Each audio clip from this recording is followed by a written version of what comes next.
porch light flickers low, a cold hand on the door. Your name is in the walls, I've heard it there before. Paper signs in the yard, bent sideways in the rain. The mirror keeps my face, but not the same old name. Hear that step, it's near, right behind the veil.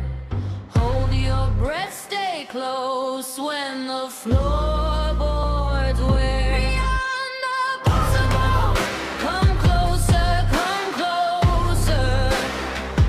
Beyond the possible, the house knows your shadow. Beyond the possible, say it slow, say it slow. Beyond the possible, and follow where the dark goes.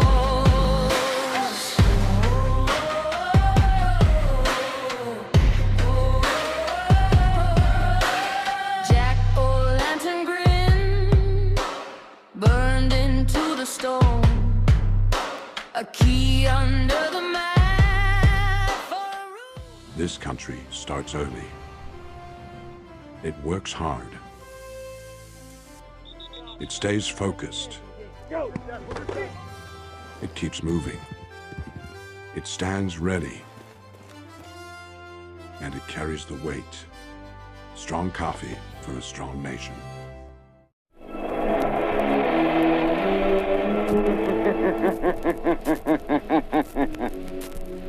Who knows what evil lurks in the hearts of men? The shadow knows.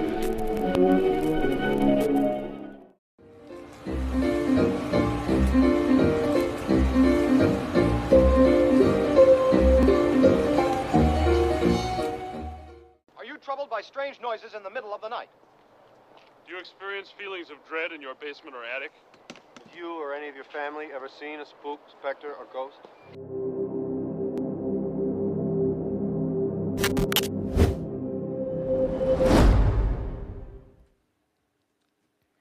Welcome everybody back to Beyond the Possible, where we have another great guest. We have James back, of course, and we have Glenn Martinez here tonight with us from San Antonio. How are you doing tonight, Glenn? I'm doing pretty good, my friends. Thank you all for having me. A little paranormal activity lately, but we'll discuss that. That sounds good. That sounds good. And James, how are you doing this evening? I'm okay. Glad to be here as always.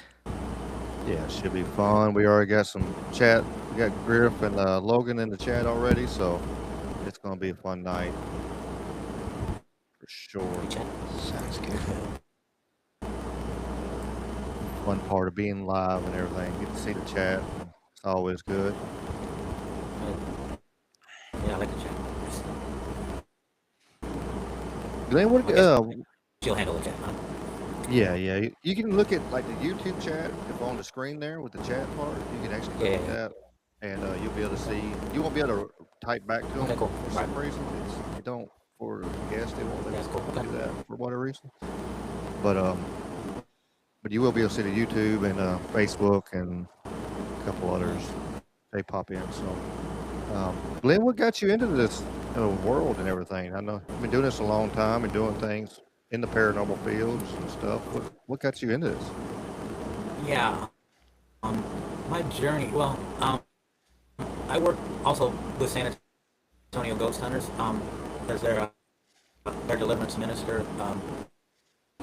And sometimes independently, like, I don't really go looking for cases, but what really got me into this, and we'll start when I was like a young little guy, right? I was not born in San Antonio. I'm not born and raised in San Antonio, but I pretty much grew up in Dallas, Fort Worth. But before that, we'll go back into what kind of even got me into the paranormal, right? And everyone probably has a story, right? I was like a little kid, right? I was born in Pueblo, Colorado. I don't know if anyone's ever heard of that. It's about an hour and a half from Denver. It's a small mining town. A lot of history, a lot of what you would say mafia type history, because they ran the mines and stuff. So okay, as a little kid, right? I remember the story real vividly. I would probably maybe be sitting on my mom's lap or something, right? And my dad, he got his doctorate degree. He became a social worker. But back then he was trying to decide what he wanted to do. But he was kind of very boisterous type gentleman. And I just remember being in my grandmother's house, which was kind of creepy already. But he was in there yelling pretty predominantly loudly. He was like, "Peg leg, show yourself," really loud. I don't know if you ever heard someone call it a spirit of peg leg, right? But he was yelling real loud, and I didn't say anything, right?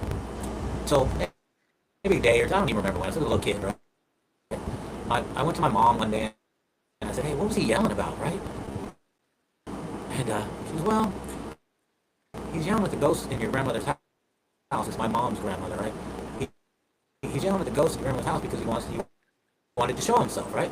Because my grandmother's house was haunted, right? There was stories like my uncle would get punched. Grandma had different stories. Some of the younger cousins would have stories. I was real young. I didn't really, when you're young, you probably could see spirits, but you don't know, right? Maybe. And I was always curious at that point, and I actually believed, right?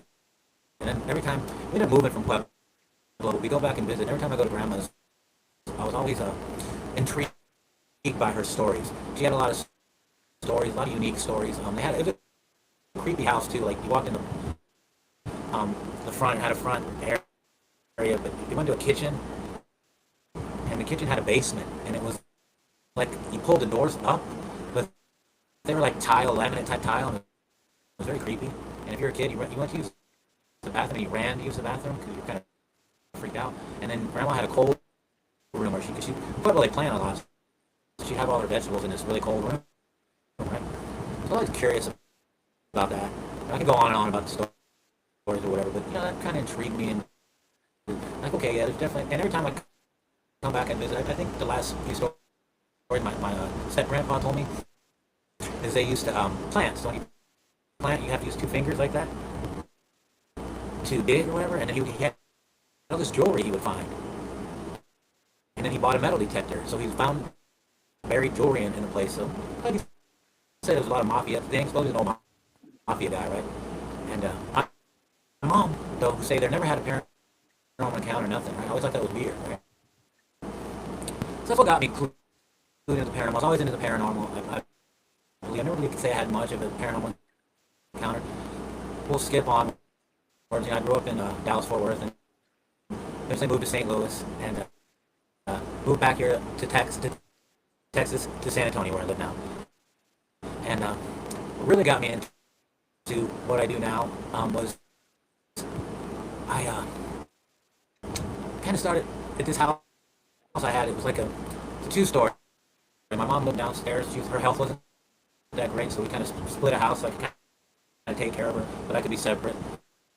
And when I started noticing something coming at my door one night, I was sleeping, and I wouldn't say it was sleep paralysis, but it was that kind of feeling. And I kept, I had protection. I had guns, so I kept wanting to reach for my gun. And I used to work on airplanes at Boeing here in San Antonio, and I kept to be to work like 6 in the morning, 6:30. So I woke up and I go, "That's really weird." I felt like someone was at my door, and nothing was at my door. Long story short, a couple days later, I kind of sensed something was going on, and I had a girlfriend who wasn't there at the time with the door incident. She was there at this time, and so I think something's around here. Something's coming around. And at that point, I basically had like a nightmare, like a demonic attack. Okay, and it was very creepy, very unique. I was like, wow, okay, and I told my girlfriend, I think something's coming around. It's coming in my sleep, and kind of came in my sleep, got mad at me. Told me to do stupid stuff, kind of in the dream, but it was like one of those real dreams, right? Then a little bit later, girlfriend was gone. It's about 2, maybe 1 or 2, and I was like trying to go to sleep, and I had to be up early. All of a sudden, I heard the house was higher up, right? And it was in San Antonio. We've got a loop that loops around San Antonio. So it was on the outskirts in a really nice neighborhood, but that neighborhood is high-level Indian territory and stuff. And San Antonio is very haunted, kind of dark city. And so I heard this dog. The neighbor across had a dog, and you could see the dog in the hot tub from my window. I heard the dog barking. I'm like, whoa. I started putting 2 and 2 together, and I go, you know what? And all of a sudden, I see this big old dark cloud in my room. I'm like, oh, hell no. At that point, I prayed for hours, I'd say 2 hours. I started praying. I became born again. I wasn't born again or anything, right? I was a musician. I just became born again, and I realized, okay, God allowed me to see something. And then, so I kind of will lead into the deliverance stuff. But then, I was hovering in my room, like blatantly, I could see it, I feel it, right? And kind of got a little nap, and I get a lot of sleep, and it kind of tugged me, like pulled me on my bed, and I ran across a friend of mine. Unfortunately, I didn't know what to do, and he knew this white witch lady. Someone you don't know who to call, right? And that's the precept of, like paranormal. Like, who do you really call? Kind of like y'all said. Like, I see him like that. Who do you tell, right? So, Right. White witch lady helped me. Long story short, I raised my hand. I wanted to help. The white witch, like, kind of, it's very intuitive, right? But they charge you, and at some point, I want to help. My goal at that point was like, I want to help. And she was like, the white witch, they lure you in, this thing, and you pay, and anything happens, they want to, you pay $300 so they can do this, girlfriend, yeah, else you, whatever, and then, they feed into you. They have to make money. Some people have to make a living, right? And so I kind of got out of the white witch. I kind of blew her off. Kind of just lived my life, right? At that point, I was born again. I eventually joined a band. At that point, I sung what I call spiritual heavy metal, and worked my chorus, right? I knew I wanted to help people. I wanted to help myself as well. That was probably around the early 2000s, right? So through that process, I don't know, I had more activity at certain times. I met a girlfriend at some point, and she was kind of, women are more intuitive, I believe, than males, right? Especially, we get a case sometimes, and it might be a female, and then she's like, yeah, this happened, and the guy's like, I don't have anything happen, I don't even know if it's real. But that's just precepts of, what I'm talking about, the deliverance. But, long story short, this girl told me, she goes, yeah, it's, I like your house or whatever, but I don't like it because hide behind that speaker. And I was like, oh, really? And that was the process. Went through some more issues in life. I did some things where I had to get in trouble, right, with the law. Anyway, around 2010, right, I had to do a little time, let's say. I'm not going to, not forego my past. I got a little time. I sold a little drugs, okay? Do some crazy stuff. I feel that when I did that, I was able, God put me in a position, like they say Jesus went to the tomb. So that made me study. I found some people, I became baptized in the Holy Spirit. I knew at some point I wanted to do deliverance. So about 2013, I had been living in some haunted houses here in San Antonio, right? I had this one house, but the same girl I was telling you about, the house, we rented this house in another area, this a lot of activity. And I'll go into the areas and places we've been to in that later on. But high activity. So I had a friend of mine who introduced me to the white witch lady. I hadn't heard from him in a while. He called me. He goes, what are you doing? And I go, hey man, I'm living this. And, people think like, back then, that was 2010, like Ghost Adventures was really big, right? And I was like, I was watching Ghost Adventures, and after a while I was like, it's not that fun living in a haunted house, right? At first I didn't really know it was haunted, but then I started getting a bunch of activity. Long story short, the friend told me, hey, this lady, her name's Carmen, right? She's at the Walmart. She's right by my house, right? She's still around. I'm like, Let me reach out to this lady. So I paid her a visit the next day after work at the Walmart. She said, oh man, she didn't recognize me because right now my hair's bleached. At that point I had dark hair. She's like, oh, she's like, oh, your eyes are all red. I just got off work. I was working days too, right? She told me, I don't do that work anymore. I am born again. You know, I go through prayers. And she's just weird that you came because I noticed, and she's really intuitive. She goes, you're living in a house that has a mixing of religions. The people that had the house were basically internationals. They're from Mexico, so they were renting the house, and there was a real crazy activity because they left their furniture there, the outside patio furniture, and it had cushions, right? And it had throw cushions. It had a cushion and a throw cushion, right? And every time you'd come home, the throw cushions would be moved, something would be different. I would try to prop them. I was like, is the wind doing it? And sometimes they just put them right in front of the chair. I was like, okay, so long story short, she told me, she goes, yes, it stems on your house, but also maybe your girlfriend a little bit too. Okay, yeah, okay. She goes, you know, she told me, she met me fine. She had some prayers. She told me to read. And I go, okay, that's my path. I want to help people religiously, right? And through the Lord, not like, I don't want to be a white witch. I don't want to be casting things, do spells, you know. Which is feasible. People have to do what they want. So about that happened. Eventually we left that house. The girl I was with lost her job. I was living somewhere else. At some point, probably about 2013, and here in San Antonio, there's a few paranormal groups. You know, they come and they go, right? A friend of mine, I used to work downtown. So downtown San Antonio, obviously everyone's heard of the Alamo. I don't know if y'all know, there's the Meager Hotel. There's, you know, of course, there's the another one with the Gunther Hotel, stuff like that. You know, high-end hauntings. So anyway, there's a group. My friend I was working at a restaurant. My friend went to the Meager. He was working the Meager, so he's posting stuff about the Meager being on it. And he posted San Antonio Ghost Hunters. So I liked their page. And one day they posted, I was at home, they posted they were going out to a partial possession case. So I just messaged them to see, just to inquire about the group. And normally, that goes with, sometimes you can message groups or something, or people that are on YouTube, maybe you might not get any response. Long story short, they responded.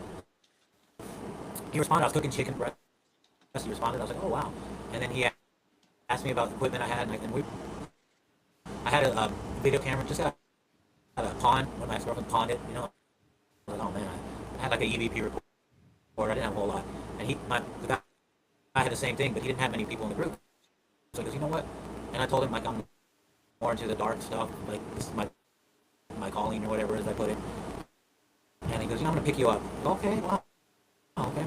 And that was San Antonio Ghost Hunters, that was 2013-ish, 12, maybe. And ever since then, I pretty much joined with him, basically like the director, and I'm like his main, like, you know, core member. I've been with him since then. So, I think Babylon, but we'll go on to the aspect where one day they were filming a sizzle reel, right? The show idea was called San Antonio Supernatural. It was San Antonio Ghost Hunters, but other people, because you know as well, sometimes these paranormal shows, they need to cast people. It was actually funded by George Lopez. They were trying to use the Mexican culture here, and they were filming like 6 different sizzle reels, trying to bust in with Mexican culture, like how Duck Dynasty and all the redneck stuff had started blowing up. And they were meeting with the producer, but I was working nights, so I wasn't able to meet them. And one day, the director sent a ghost, he texted me, he goes, hey, we're right down the street from your place. He goes, come on down, man, we're filming. And I go, okay, yeah, I'll come down. And I went down there, so they were filming at this Botanica, right? And I went down there, and what they did they put a bunch of people. So they had my director, but they had him dressed as a cowboy, right? That was his token thing. I went down there and he had this girl he worked with in a cell phone store. And I just got there and she was leaving. She had a big old red thing on her neck. She got attacked badly. She was leaving to go to the hospital. I was like, wow, this is kind of crazy. And then I was like, there was a dove. They had done a witch a spell and there was a dove. And they go, look, the dove hasn't left. It's still here, right? So, this is what leads to the whole predominance thing. Anyway, my buddy, he goes, I'm hungry. I'm going to go to Bill Miller's. We have Bill Miller's here. It's like a fast food bar thing. He was hungry. He goes, do you want something? I go, no, I'm not hungry. And he goes, look, so I told you the first time I met him was this partial possession case, the kid. And, I kind of worked with him and gave him what I could do. I couldn't cleanse it or anything. I just give him ideas to kind of soothe their, when you're living in a haunted place, what do you tell somebody, So I gave him ideas or options. And they sent out a demonologist, right? And John had told me, yeah, there's a demonologist. Came, he charged him $60. He was supposed to cleanse it. I think I don't know if it went back before the filming, but I know we went back and he didn't do anything. I think it was afterwards. I don't remember. It was, a while back. Anyway, he goes, there's a demonologist right there. And I go, oh, really? So, to get into Deliverance Minister, demonologist, you kind of have to find someone to train you. You can raise your hand and just kind of guess, right? But you want someone to train you, right? Take courses, whatever you can find, right? It's not that easy. It's not like it's everywhere, right? So I went up to the demonologist and said, hey, my goal is to help people out. I wanted to help the family that had this issue. And he goes, oh, well, you can get killed doing this. And I go, obviously, I've already been encountering a lot of crazy stuff. I said, of course you can get killed, I guess. And he goes, well, then also you got to make deals with the demons. And I go, oh my God, really? Okay, buddy. To me, that sounded weird, right? So, my friend went to go get his sandwich, right? I was kind of just standing there, and all of a sudden, one of the girls they had picked was like really heavy metal gothic, with the eyes, those crazy eye contacts, and she was like, they're dressed like, I don't know, dressed all gothic. This is like 2013. Nowadays, gothic things everywhere, right? But she came out and she was like, all of a sudden, she was possessed. And people came out with their EMFs and they were getting like high readings. And all of a sudden, it just stared me down. It was like me, predominantly, and I'm like, it was the first time I've seen a possessed person, so I was like, and I was looking, I was like, I forget you. I was like, oh, kind of just like staring me in the eye of pure evil, right? And all these other, and the priest or the witch doctor came out and they have something over their head like a bandana and they're trying to help her. And I'm like, oh man, what the hell is going on here? Then the crew comes out and they're talking to all these other people that are, they're kind of like mid-level paranormal investigators, more just like for the heck of it types, you know what I mean? And he goes, man, I got the elusive K2 hit. And I was like, yeah. And then the producer came over to me and asked me, he goes, and then I started, because obviously I've done a lot of research, and I went through that stuff. Like, so, started asking me a bunch of stuff, and he goes, no one really believed this girl was possessed. And I go, no, it's full blown, I seen her. I could see the eye of the demon staring me down. I don't know why it was picking me, but now I guess I kind of know anyway. Maybe I didn't know anyway. So, they started interviewing me, and finally they were like, they go, who are you? And I go, I'm a San Antonio ghost hunter. Oh, I go, yeah, I wasn't able to meet you. And he goes, oh, okay, you know what you're talking about. He goes, you're on this show. So they started interviewing me. I was kind of on this show. I went home. My friend in San Antonio Ghost Hunters, his wife is super sensitive. Not really that sensitive. Like, I guess you have some mediums on it. So some people, especially more females. Anyway, she talked to him the next day. She goes, oh, you picked something bad up from that place. And I go, oh, I wouldn't doubt it. So she helped me get rid of it. At that point, I made a specific goal to get in teaching, not just so I could help other people, but myself as well. And I reached out to a bunch of different people and caught people on the tail end. They were laughing person they were training or whatever. I found this guy that was doing courses. So I took a 4-year course in demonology, and then got like a doctorate of demonology type thing. I mean, of course, yeah, that's great as well. But basically, after that, it's all hands on. It's your calling from God, right? That was 2013. So I started doing what I call it, like house cleansings. I didn't really go out of my way to like advertise, like hit me up, because I'm working a job as well, right? And when you do that, you have to put a lot of time in prayer and all that. So that's what got me into wanting to do the Deliverance Ministry work. And once I did that, I kind of hit it full force. Okay. Yeah, that's a lot to experience and go through. All that training and everything and learning. That's... Yeah. Yeah. And if you want me to correlate too, and see, the teaching was very, very hands-on as well. And I had to write theses, and they wanted to go do investigations. I started doing investigations to get names, to get everything, and learn all that. But they don't teach you everything, right? Because if you go, and at some points, I mean, when we do this work, we're doing it with God, but we're still human, right? And sometimes you think you can help everybody. So if you want, I can carry on with kind of what happened at some point where I got full-blown attacked. If you want to hear that. Yeah, that'd be cool. I don't know why, Okay. but they're like every few seconds you cut out for a second, Yes. and then it goes in and out. Like I'm not sure why it does that, but yeah, I'd love to hear your story about you getting attacked though. Okay, yeah, I just we'll express there might be some activity here as well. And we'll go on to that. That's number 2, right? That's part 1, part 2. So basically, I started doing a lot of podcasts and stuff, and I met this girl out of Kentucky, and what happened was I started being able to like remotely, maybe a little remotely cleansing. Maybe I put my hand in a can of what they say, whoop ass, right? Pardon my French. And I was like trying to help her and this and that and all kinds of things. And she was like one of those ones that was, Kentucky, doing all those Kentucky sites with Zach Bag, and she was doing cons and stuff, right? So I started picking up a whole bunch of spirits, and I was like, I thought I was like, could handle anything. Which obviously God won't give you too much, can't handle. Eventually you'll get out of it, right? Somewhere else. You just gotta keep your faith. So basically, I opened up a whole can of crazy stuff.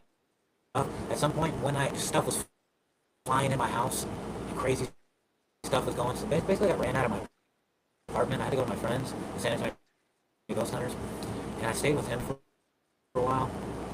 And then his wife wanted me to live with them because I was doing a lot of cleansings for them as well. And so I stayed away from the apartment for a while, and I was staying with another friend of mine as well, who was having activity too. So it wasn't like I was just like he's chilling, right? I was having some little issues, right? Finally, my friend's son, he was like 11, right? When I would do the cleansings, he would help me, like because he could see. And we went back to my apartment. I said it was like October, right?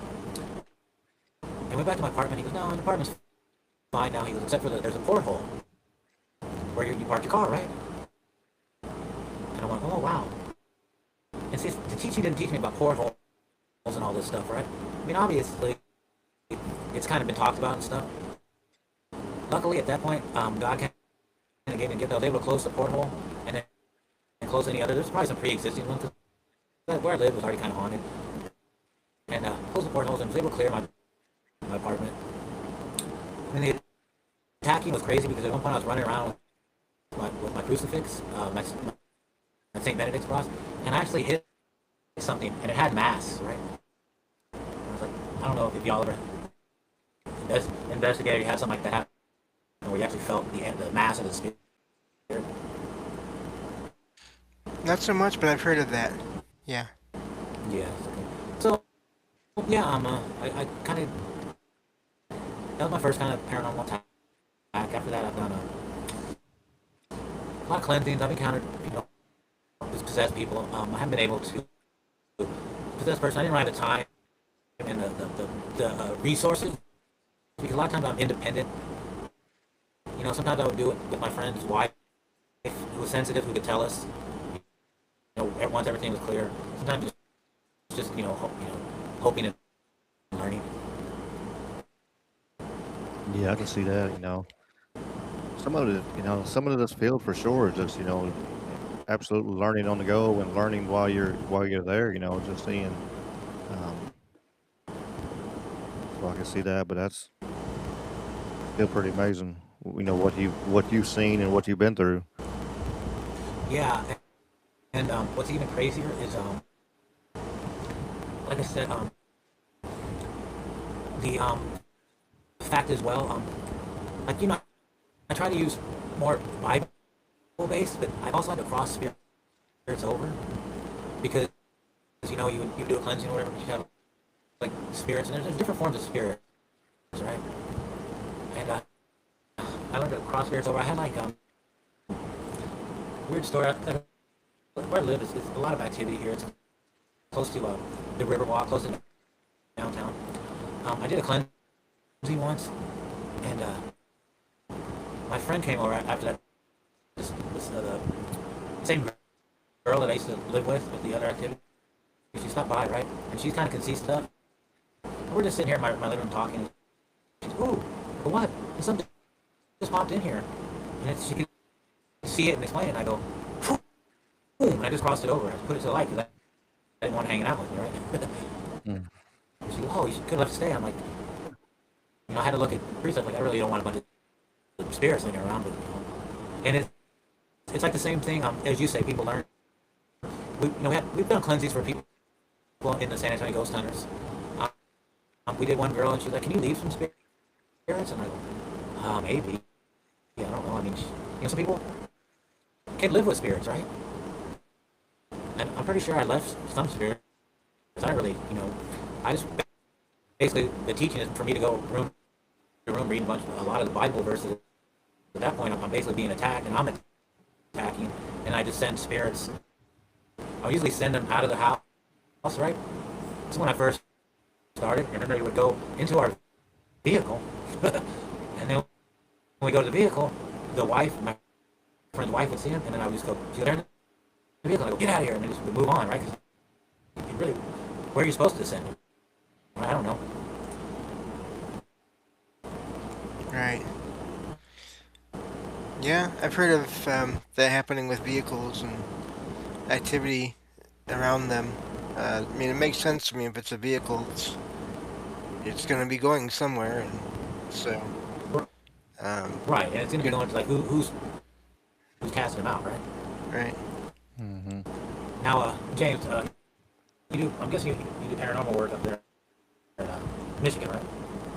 Not so much work investigations. I do more of just finding and sharing people's experiences from the internet and talking to people online. So yeah, more of that. But yeah, I've heard of, and we've talked to some investigators here on the show as well so far. Yeah. It's like we would always say sometimes, because the director, he would do meetups, right? And say, I don't know if you know the group that used to be around years ago, meetups like Google or whatever, and he would do like meetups in like around San Pedro Park down the street from me. It's one of the oldest known parks. It kind of had, it was like where they would leave a lot of the ammo for the Alamo, right? The Battle of the Alamo and stuff. Okay. And we did different meetups and have people come and go, and sometimes we tell people, hey, be careful what you ask for, because they might just follow you home, right? Because a lot of investigators, when they go and it's the same old story. I don't know if you heard it. Like say I'm saying right now I'm in a restaurant, right? And I'm eating dinner with somebody, or I meet somebody new, and I don't just immediately go, hey, I do paranormal work, I'm delivering. I have all these weird stories, they're almost insane, and you might believe me, you might not. And then they're going to be like, aren't you worried something's going to follow you home or this and that, And I'm like, yeah, you should have that mindset, right? I know a lot of investigators, some of them will, do like St. Michael or different prayer, but it's really not as easy to stop something falling home. And then we can also change um, time periods, right? This is probably when I first started, 2013, right? It's now what, 2026? Um, like y'all put beyond, like the everything's changed. COVID changed things around, right? I don't know if you've had anyone mention that. Yeah, I mean, I know it has for sure. Like you just being, interact with people, but not. I hadn't heard anything really say, like the paranormal realm changed, since the COVID. But I Well, know, like with the random thing with going on with the people and stuff, it sure has, you know. yeah, it's really messed people up. It's put them in a weird funk. But what happened to me is like I noticed a shift, right? Because people aren't meant to be locked up, you know.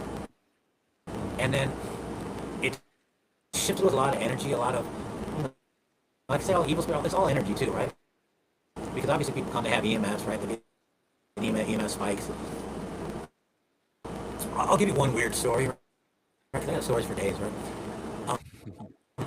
Obviously, when I do the work, right, I always had an assistant, right? Because I started off, my friend's wife, she would help me, she would see. Then, through the groups come, you have different psychic mediums, right? A lot of females. I do a cleansing, I go with them, right? I had one lady. We were doing what I call like a Ouija board type case, and she literally got punched in the stomach while I was praying the spirit off, right? And she was kind of the lady that helped me a little bit when I told you I ran out of my apartment. I told her, I said, come to my apartment. But a lot of times these mystics or mediums, they have familiar spirits as well. Like I said in the Bible, right? People question Jesus, right? Because they're like, oh, you're casting out demons you have a demon in you and you're casting out demons, right? When I started doing this work, so I wasn't like fully spirit sensitive. I guess I had an intuition maybe that I had, like I could feel something, right? Or whatever. But I wasn't like, and I didn't have a lot of activity happen compared to like when I lived in these haunted houses. The girl I was with would see more, but I started gradually having it happen. And anyway, so like, yeah, I was like, what was I saying? I was saying something. I'm not Oh, sure. yeah, so basically, I had different assistants, right? Sorry.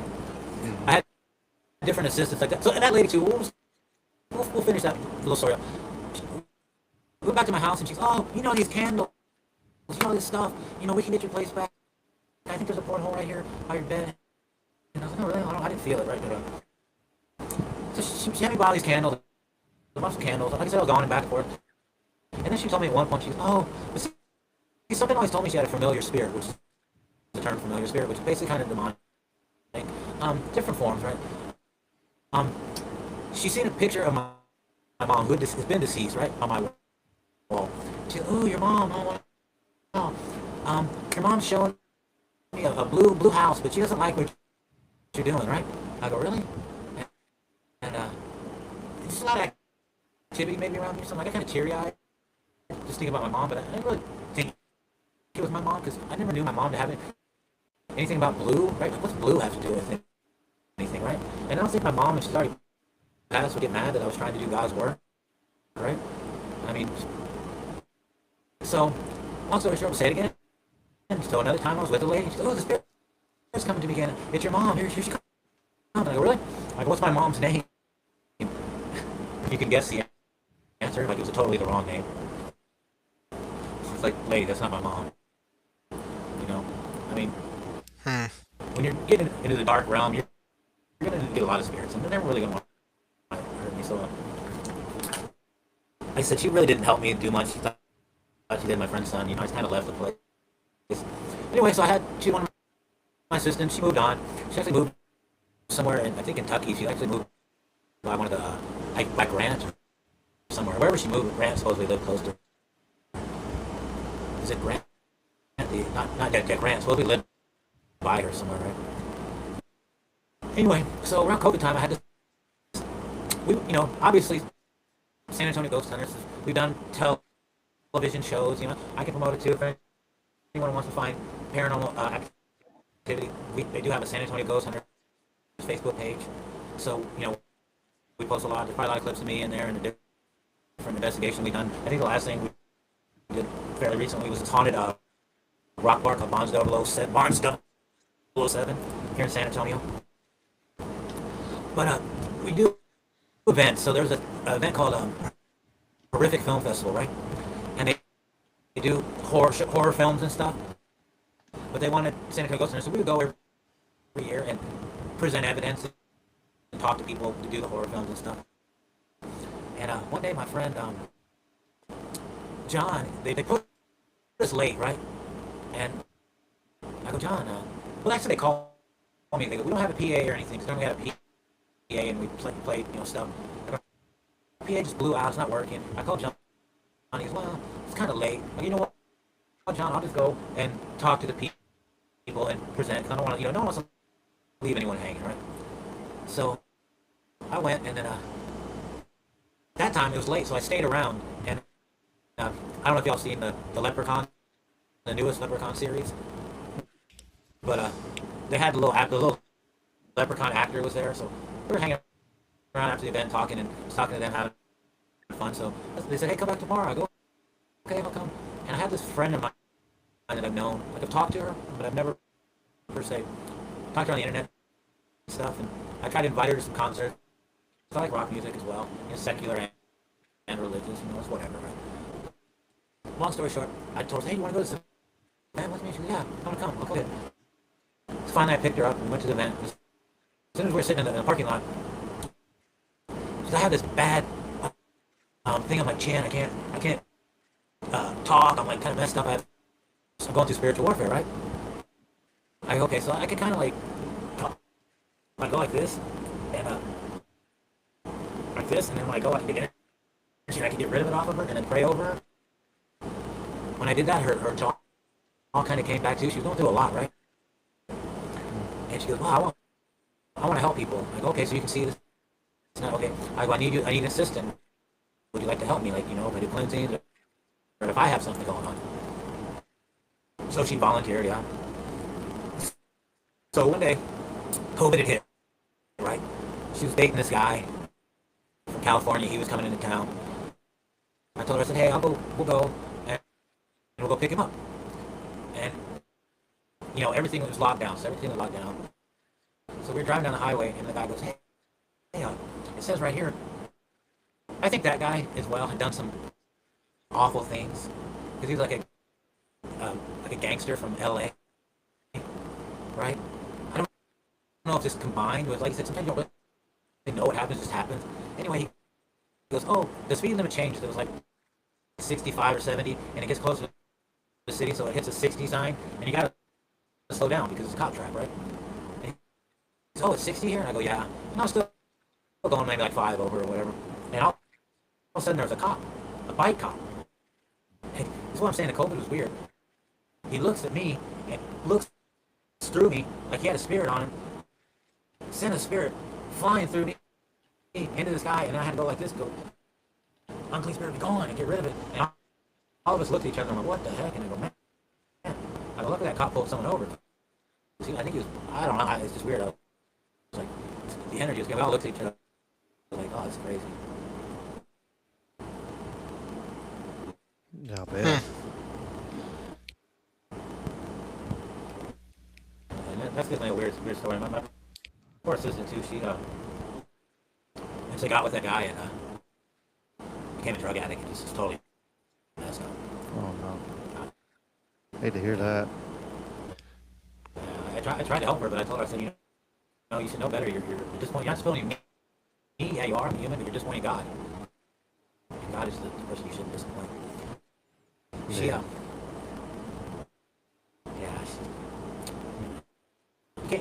it's kind of what I learned. You can't help everybody, right? You want to.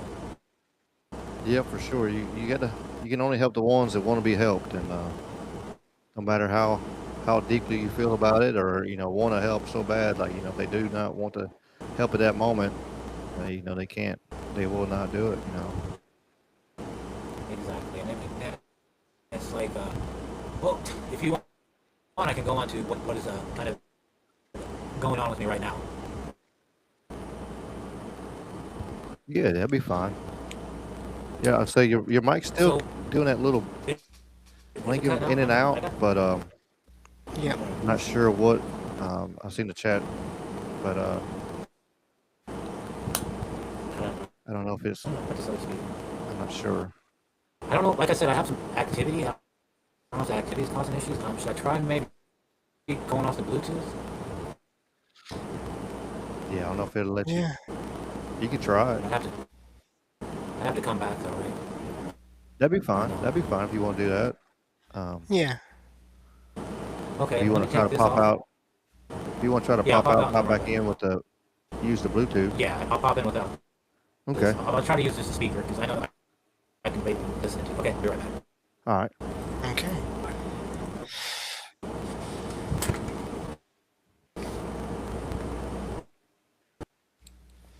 Very interesting though. I know. Uh, what do you think so far, James? That's pretty amazing. His what he's talking about. Yeah, and it's one of those things I don't cover a lot because I think there's so many shows that either do it well already, that cover the darker stuff, or there's other shows that like to sensationalize and make everything, of course, everything has to be, everything is demons thing, uh, Hmm. but so there's both those kinds, but so I don't do that myself, but I mean I've been hearing about it for a long time, and Okay, how's it sound now? so Yeah. far it's good. Is it better? Yeah, it's better. It's not cutting in and out. Yeah, Yes. I was using these Bluetooth things I have. I'm like, I can just put my ear up here and try to hear y'all. Okay. Um, okay. Oh, there it is again. I don't know if that No. was like predominantly paranormal, but we'll discuss kind of what's going on right now, and then y'all can, ask some questions, or I can tell you 8 months stories, and then obviously I'll talk about what I'm working on at this point right now. Okay. Yeah, that'd be cool. That'd be So we'll cool. It's discuss it's kind of like, kind of coming back though for whatever reason. It Does was doing good for a Yeah, second. is it cutting it out? It was yeah. for a second. I'm not sure why I would be doing that. I wonder if it's and I know there's nothing you can do about it because you said before the show it's quite Yeah, you warm out got where your. you're at, but if it's the AC itself causing I don't know if it could or not, but Let me try to turn this AC. I could be wrong on that. Yeah, I am I'm right not by the saying. AC. It kind of makes sense. I can move too. Has that helped? Yeah, I think so. Uh, it's still So doing probably it, that but it AC. is better. Okay. Yeah, it's still got a little skip, but Try it's testing it's and cutting it it's down. a little bit better. I don't Yeah. know. I'm not sure. I've never had this issue on the show before, so I'm not sure what to Well, tell you. yeah, I'm going through some paranormal stuff. I don't know if they're at all. Let's see. Okay. Let's turn the AC off though. Does that help? Yeah, the A little background bit. is gone, so that's good. Worst case Um, scenario, I have another pair of Bluetooth things in my car. If you want me to try that, let's see. I mean, it's getting a little hot, so whatever. Yeah, I mean, if you want to try that, I mean, we got Okay, we yeah. got time for sure. Let me run to my car real quick. Okay. I'll come right back, and yeah. then I'll let y'all discuss. Okay, If you have some sounds good. questions, when I come back, if you have some cool questions, let me know. Okay. Yeah, Yep. we'll do it. All right, cool. We'll be right back. No problem.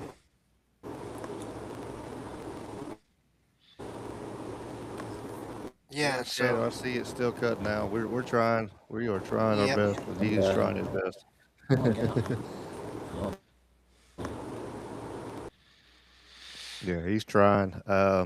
It did Yeah. like that was weird because he cut it off and then it was playing and then started doing the same thing. So Yeah, and I feel bad because I suggested the AC, but it doesn't seem like it's the. I don't want him to yeah. roast either. yeah, that's why I think he's gonna get the motor Bluetooth maybe Uh, I don't know. Yeah, but appreciate y'all being here. Let me shout out the chat real quick while we're waiting on him to come back. We got Merlin in the house. We got Hiker Emoji. We got Puff. We got Skunk Hollow.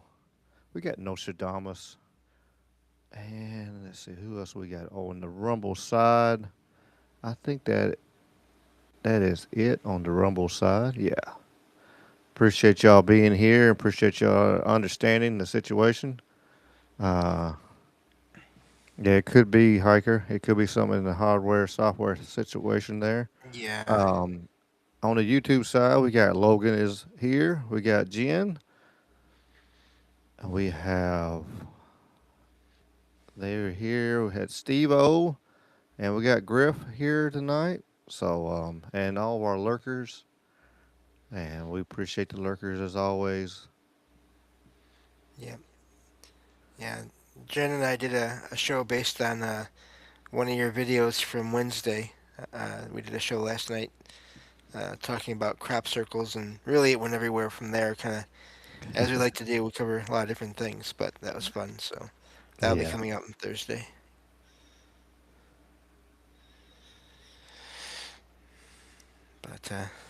But yeah, and I was saying I'm aware of the neutral and negative uh, forces out there. I just not something I cover, but I've had a few negative experiences over the years with things I had to sort of kick out of my mind or my body kind of thing, and Hmm.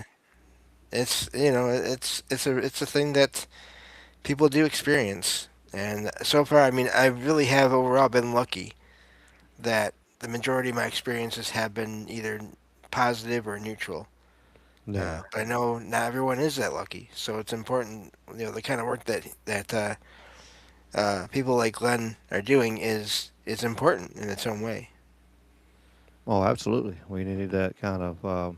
He's back again. Let's see. If we see this a little better. Yeah, let's try this. I'm using my cell phone. Okay. Does it sound better? Yeah. Yeah. Sounds better. Okay. Yeah. Yeah, I just hated it because you're telling such great stuff. We just sure didn't yes, want Yeah, to yeah, lose it. Because that was some. Uh, yeah. We don't want yeah. You have to yeah. I just grabbed my cell phone. I do have a lot of activity here, so we'll talk about that now. Okay. okay. yes, and thank you for going through all that to get this figured Ah, out. no problem, no problem. I mean, like, and basically, we'll give a follow up to what happens here.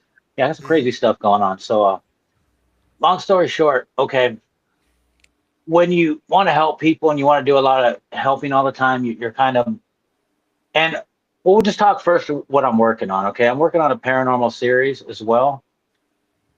I have a filmmaker, and it's going to be called Beyond Evil, and Okay, we're, we're we're producing 10 episodes. I actually have a YouTube channel as well. I promoted the San Antonio Ghost Hunters, but I have my own channel. It's rock_GM. I got it monetized basically through a lot of music, like filming concerts and stuff as well. right, But I still plan on putting the series out on there, like because it's Rock GM. It's just kind of basic, it could be anything, right? But it's been my YouTube channel for a long time. So yeah, I'm working on that series. Um, Trying to predominantly put a little bit more time into deliverance ministry, or just trying to uncover. People say the veil, right?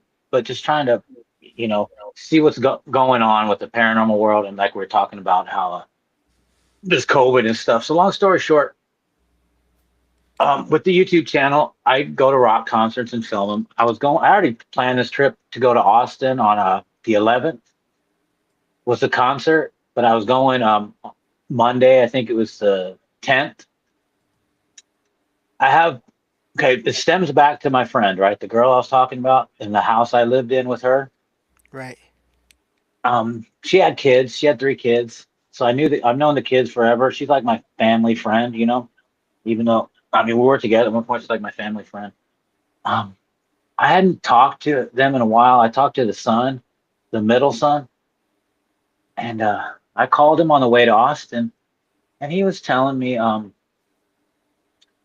like I used to manage Airbnbs. Right now, I'm kind of in between jobs. That's why I'm trying to work on this series and try. Maybe I'd like to do Deliverance Ministry full time. I think the devil knows that, and he's kind of mad, right?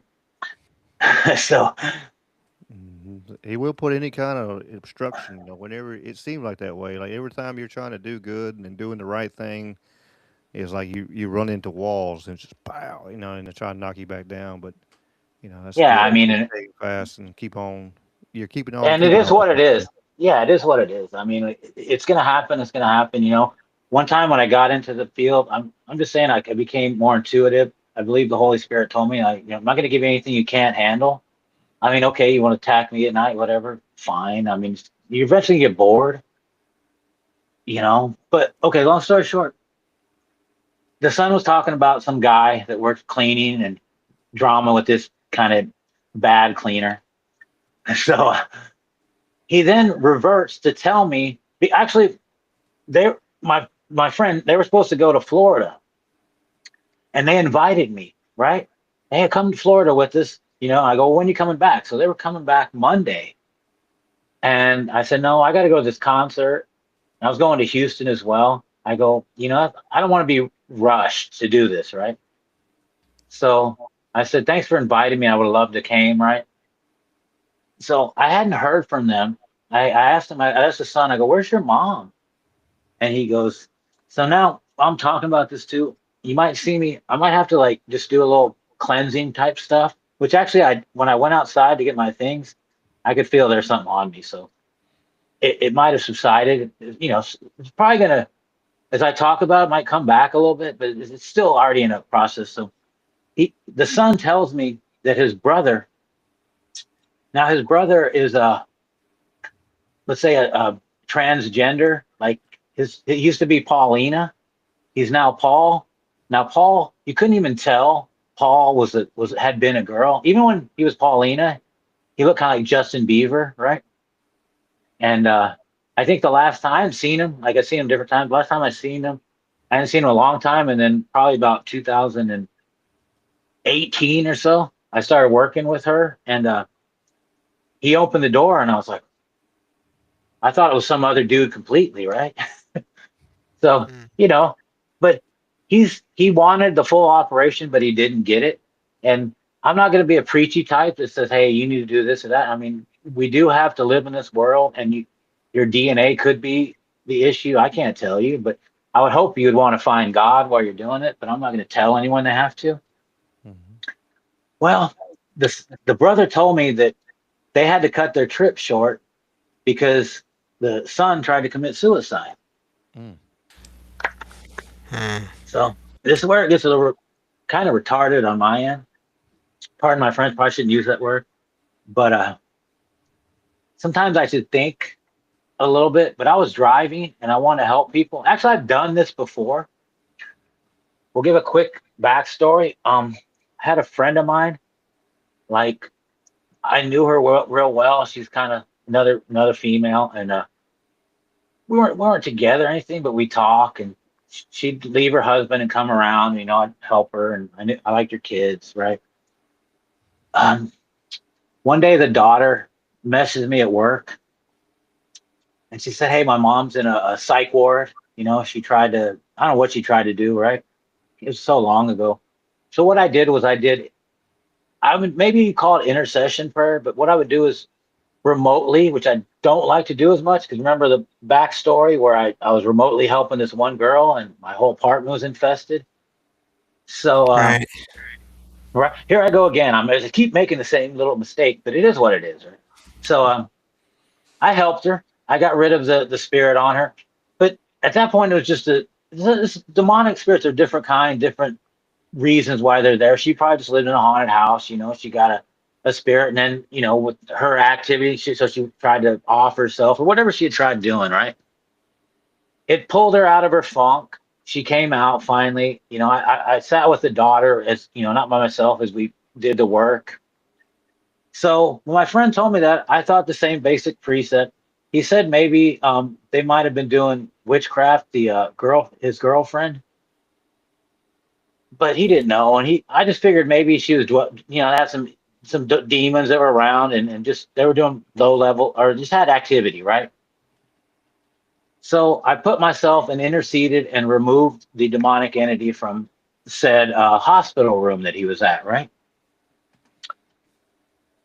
Not thinking anything. When I did it, I had the brother on the phone, so physically I can get the energy, and then I can feel it. I want to feel it, and then I get rid of it, and I didn't really feel anything else, right?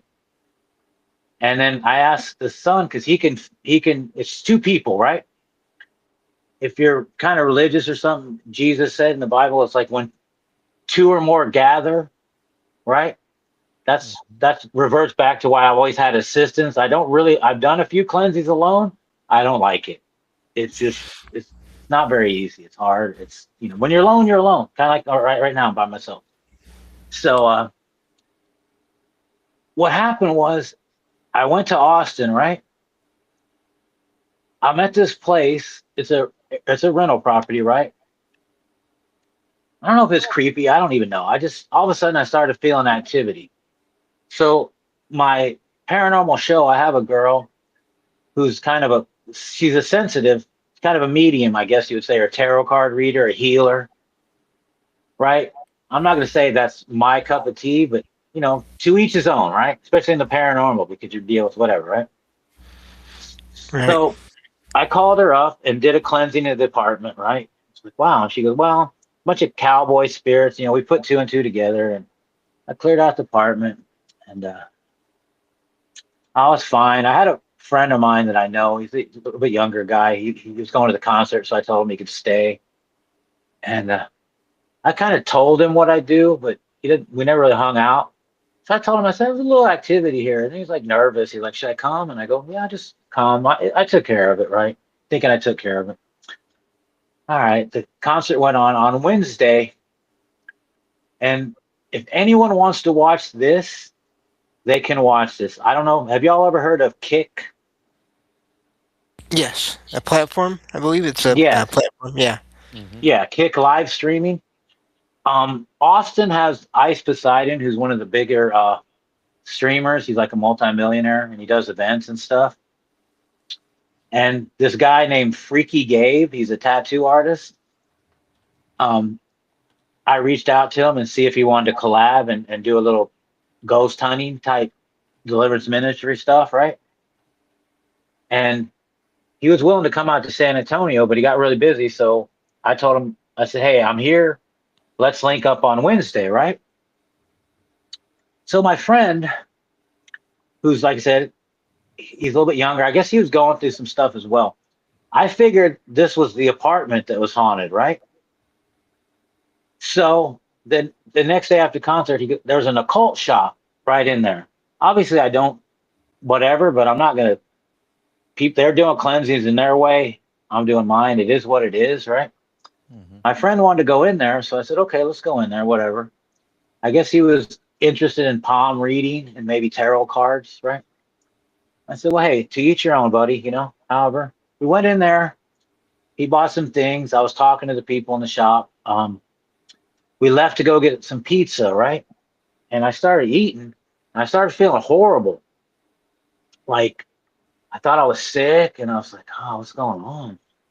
And I went back. We finally ate and went back, and I was like, I was supposed to do this stream, and like I said, it's on kick.com, Freaky Gabe. If anyone wants to see it, it's in the VOD. The VOD, you can replay it. So I went home and kind of cleared myself, right? I go, something's going on. I started feeling a little better. My friend, he finally took off and left, and the Kick streamer goes, you ready? He goes, I'm going to come over. So we were going to go around Austin, right? All of a sudden, I was getting my equipment ready, and I grabbed my EMF reader, right? And that mother sucker was going off. So basically, I had something attached to me. I was like, oh, hell no, what's going on here? And all through the place, it was like haunted, right? It's like, oh no, man, what is going on? So the guy came. When he came, I said, you know what? We don't even need to go anywhere. I got a haunted Airbnb. I don't know what's going on, right? So we'll deal with that, right? So you can't park there for free. So we had to park down the street by a cemetery. Cemetery, right? So park down. We decided to stop at the occult store again, because I thought that was part of the problem, right? And then the guy told me, he goes, oh man, he goes, you need to bathe under water or something. And I was like, oh really? Because at that point I kind of knew. I think I had something attached to me, which normally doesn't happen, right? So we dropped his car off, came back to the apartment. We filmed the whole place was haunted bad, right? And I never had something like that happen like that. And it was like usually I can get rid of the demonics pretty easily. Sometimes I have to pray more, but sometimes I can just kind of what I can do is capture them, manipulate them, and when I pray enough, I can get them and everything that works with them gone, and I can close the portholes. But this was a little more different. So it's on film and everything. I pretty much cleansed it. And then we went somewhere else. And I had my assistant, the girl on a call. She was like, yeah, there's something in the corner. There's something in the corner. I was like, oh my God, what is going on here? Right. And basically cleared it. I was okay, right, for that night. Now, the next day, I was driving to Houston, right? I was kind of, I don't like to talk about the paranormal because it seems to bring back stuff, but I ended up just calling people and telling them what happened. And when I got to Houston, I go, I probably shouldn't have done that, but now I feel activity again, right? So I got to the hotel, I cleansed myself, but I still felt like something was attached to me, right? And I was like, oh my God. So the story gets even more crazier. I was okay. Going to sleep, I'm not having any crazy dreams, but I think there's something attached to me. I come home the next day. When I get home, probably about 20 minutes. Houston's maybe 3 hours from San Antonio. About 15 minutes, I stop at Bucky's. I don't know if y'all ever heard of Bucky's. Yes. Yep. Yeah, everyone's got to go to Bucky's, right? Anyway, I stopped, got me a sandwich, and I started getting really, really tired. Like I was like, almost wanted to go to sleep, and I'm like, I don't know.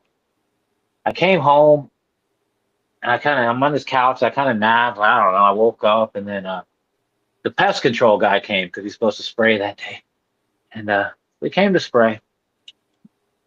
He sprayed. I said, okay, let me go to the store, get something to eat because I don't want to be here when he freshly sprayed, even though it's supposedly good for you. It's not bad for you, right? So, pardon me, Ed. So now here's where the weird stuff happens, right? I came back from the store, right? And when I pulled up to my door, I live on a second story apartment. There was a crow with his head almost in my door. And I thought it was dead. I was like, what the hell, right? I don't know if to y'all that seems kind of weird, but I was just kind of like, huh? So I kind of scuttered around it because I go, I don't know, maybe the bird's dead. I don't know what I have to do, right? Kind of scuttered around it. And when I did, I pulled my phone out of the bag I had, and the bird had moved from the door to there's a small little rail, a little small area, like enough Right. walking distance, and it was kind of by the rail. So I took a video of this bird. I actually posted it on actually put it on my YouTube as well. Now I don't like looking at it, but the bird looked at me, like turned and looked at me and had a yellow eye and looked at me, and I was like, what? And then I was like, that's so weird. Then I kind of walked towards it, and it walked like I'm in a corner apartment, so there's a staircase, one step later, and then it goes down, right? So it walked towards the rail, and I went, oh, well, it's just hanging out. So I got closer finally, and then just scutter butted away, right? I didn't put too much together. I know my neighbor feeds birds and stuff, but I was like, I was tired, right? I guess. So I went outside of the apartment. My neighbor was outside, right?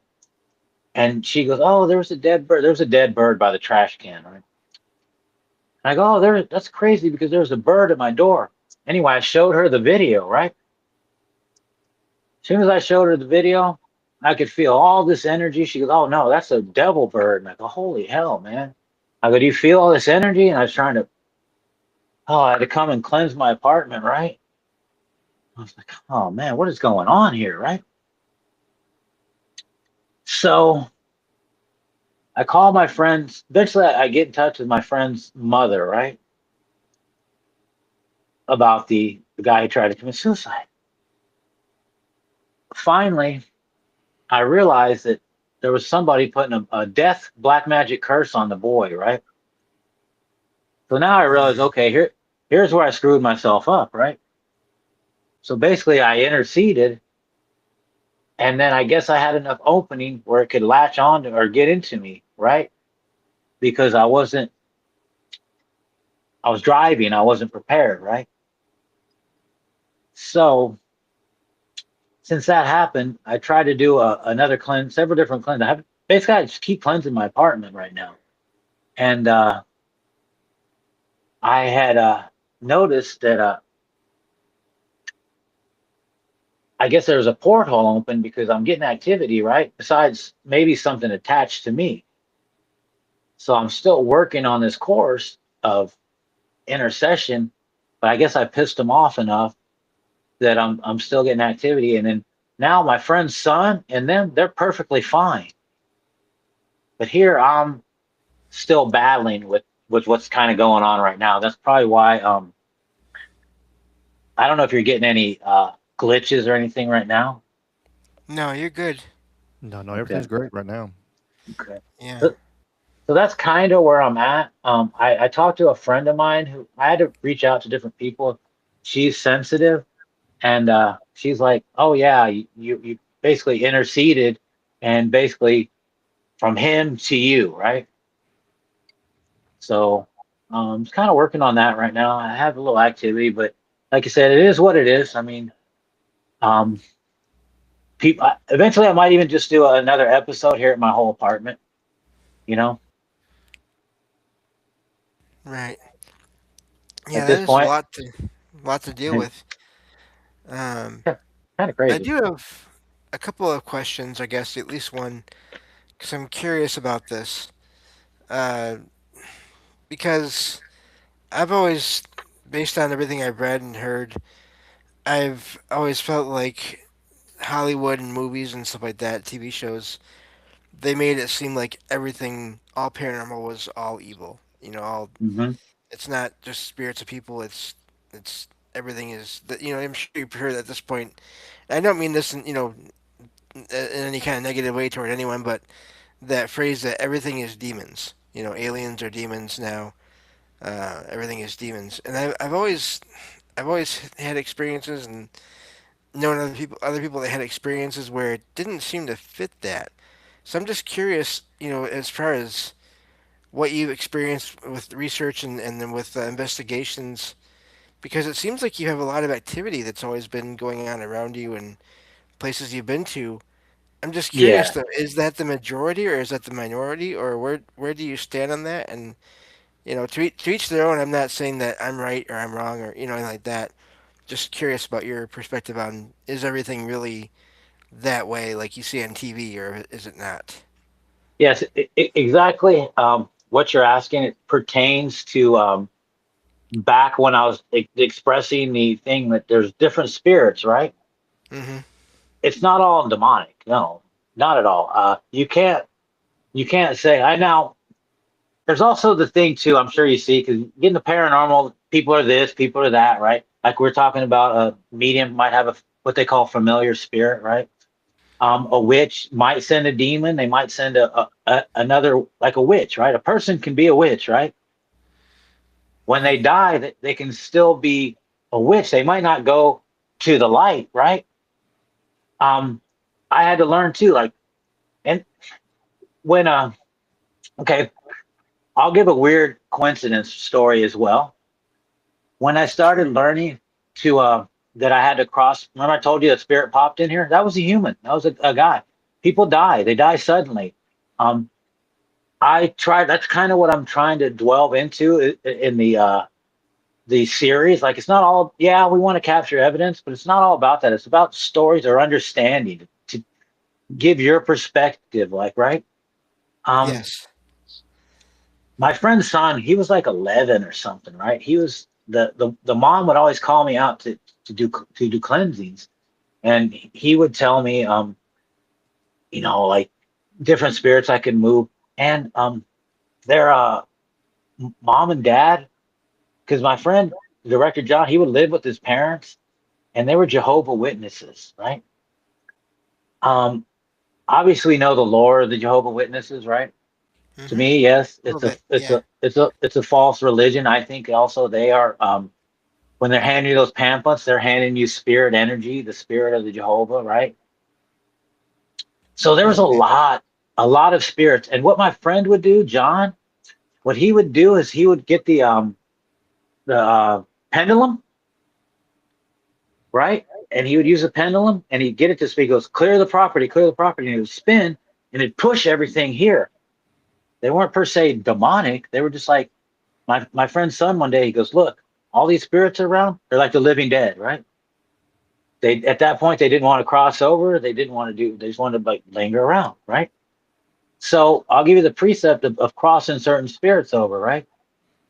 Um, I started kind of crossing spirits over, which I can go, go to the light, right? Bring them to the light. And that kind of pertained to doing, like you said, learning. We went to Gonzales jail. San Antonio has those little small outer line cities and stuff. And the Gonzales jail, we went and we would do meetups, right? Not just meetups, but say the Gonzales jail costs 250, right? We would need a certain amount of people. We charge them a little bit. We make like $10 per person. Basically, it usually paid for our admission and then maybe a little gas money or whatever, right? If we could get enough people. So we went to Gonzales once, and my friend's wife was there, right? She's supposed to tell us, okay, there's spirits in the car. Like you said, you go somewhere, the spirits can follow you home. They'll sit in your car, right? Just like a normal person would, right? And so this stems on like, are they demonic or what, right? They may not be the nicest spirit, but they may not. They're probably not demonic. They might have, you know, borderline done some demonic stuff. So Right. um, we went to the jail and we came home. I came home. The next night we had an investigation at a chrome shop, right?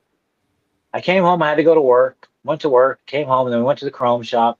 When I came home from the chrome shop, I came to my apartment and I was like, oh man, what's going on with my apartment? Here's another thing, right? This was before the when they ran me out of my apartment, right? And I basically, I'm sure you've seen it. We started using Connect in like 2013. Oh One that was yes. hooked, yeah, right. One that was hooked up to a laptop. I bought the Connect, bought a laptop, and we point it. I ended up buying the Bill Chappell one. Um, I could never get it to work. Every time I got into a haunted place, it would just they hated it. They didn't want to be seen. They would mess. They could mess with it, right? And then That's unfortunately, fascinating. yeah, I get that all the time. And Yeah. then unfortunately, got stolen. Someone broke into my apartment here. Mm. I know. I was like, man, now I think probably whatever. But anyway, and I got some cool ghost box stolen. I had like, I don't know if you ever heard of a guy named Andy. What was his last name? The Andy's box. He was like back when they're, man, such a good box, man. It had echo, clear sentences. Wow. Yeah, You know so good. that camera that you're talking about, that structured light. I think it's structured light sensor or Right. something like that. But I came across a post online from someone that was working with something similar in for like through college for something they were doing for college in an office, and they were not even interested in anything Exactly. anomalous, and they were getting these figures that were outside of the room that was in this building that had this lobby that had the second story level open in the middle of it. They were getting figures leaning on the window sill outside of the room. Basically, they'd have to be standing or floating in the middle of the air to do it. And they it, it they were so annoyed and kind of freaked out. They stopped working in that office because they were getting these figures, and it's not like they were doing an investigation where they were interested or Right. putting out the energy. I'm looking for. No, it was just something that happened while they were doing technical work. So I do think, even though you never know with like reality shows what's going on, I do think those sensors can pick up things. But anyway, I just wanted to share that because to me that whole thing is fascinating. Now, I'm glad you shared that because here was the breakdown of us wanting to get the Connect. Obviously, back then Ghost Adventures and stuff, but um, we also heard the same thing you heard, but it was also people were playing the Connect, right? They were playing like, the tennis game or Oh something. yes. And like a little guy started popping up. And that's where Bill Chappell came up Yes. with the idea. And that's where he invented the first one. And so we knew this guy. Actually, we have a show if anyone wants to watch it. I think it's on Tubi. We didn't produce it, but it's called Truth or Legends in Your Hometown. We did 3 episodes, but they only put out 2. We did one here at the Comanche Peak Park, which is very close to that property I was telling you about that was haunted. And I also had another property when I got kicked out that I stayed at. It was right down the street. That was haunted. That whole area is just infested. And then we did the Buckhorn Museum downtown. And then we did because COVID hit, they didn't edit it. We did one more episode at the Psycho Asylum Haunted House. Now, as you're talking about spirits, we'll get into the human spirit here in a second. I used to do paranormal tours at Psycho Asylum Haunted House. So, there's ghost tours downtown and stuff in San Antonio. When we went, we got called out to the Psycho Asylum Haunted House because they were doing this guy. He was in our group. He was like a DJ for a strip club, and they were doing some. I don't know if they were doing porno, but they had a bed in there and they were doing photography. They had like a setup, and he goes, "Hey, they say it's haunted. They're gonna have us come out." So we came out, and I met the lady that owns it. And eventually she said, "Hey, you want to do paranormal tours? Because it's only open during the haunt season, right? And then it's just why just there, right?" And she goes, "Yeah, we can split the profit, whatever we make." She put it on Groupon. So I did tours there. And that's where we'll get on to the human spirit. But I'll finish what I was talking about.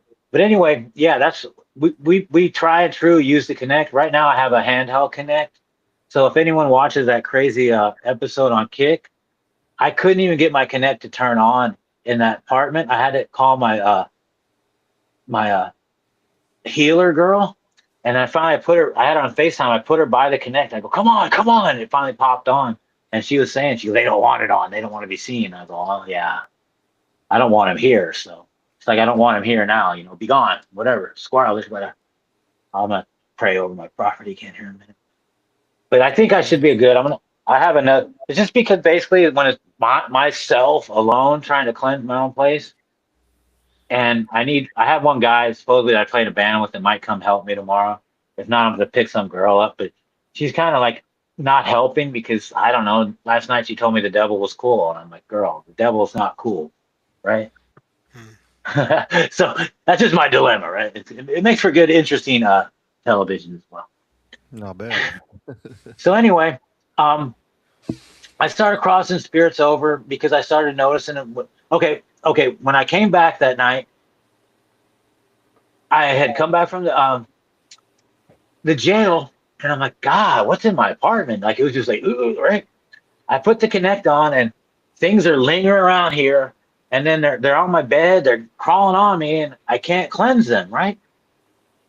So they probably weren't demonic, right? Because demonic eventually has to leave. I mean, it might come back, but it has to leave through the name of Jesus or beating it down. Might take me longer to beat certain ones down, right? Through prayer. I finally called my friend, the wife, and I go, hey. And she was not real helpful. I was doing all these cleansings for her, but she was not helpful. I said, hey, what is going on? You need to let me know. And she goes, oh, you have like 3 inmates in your apartment. I go, girl, you were supposed to say something, right?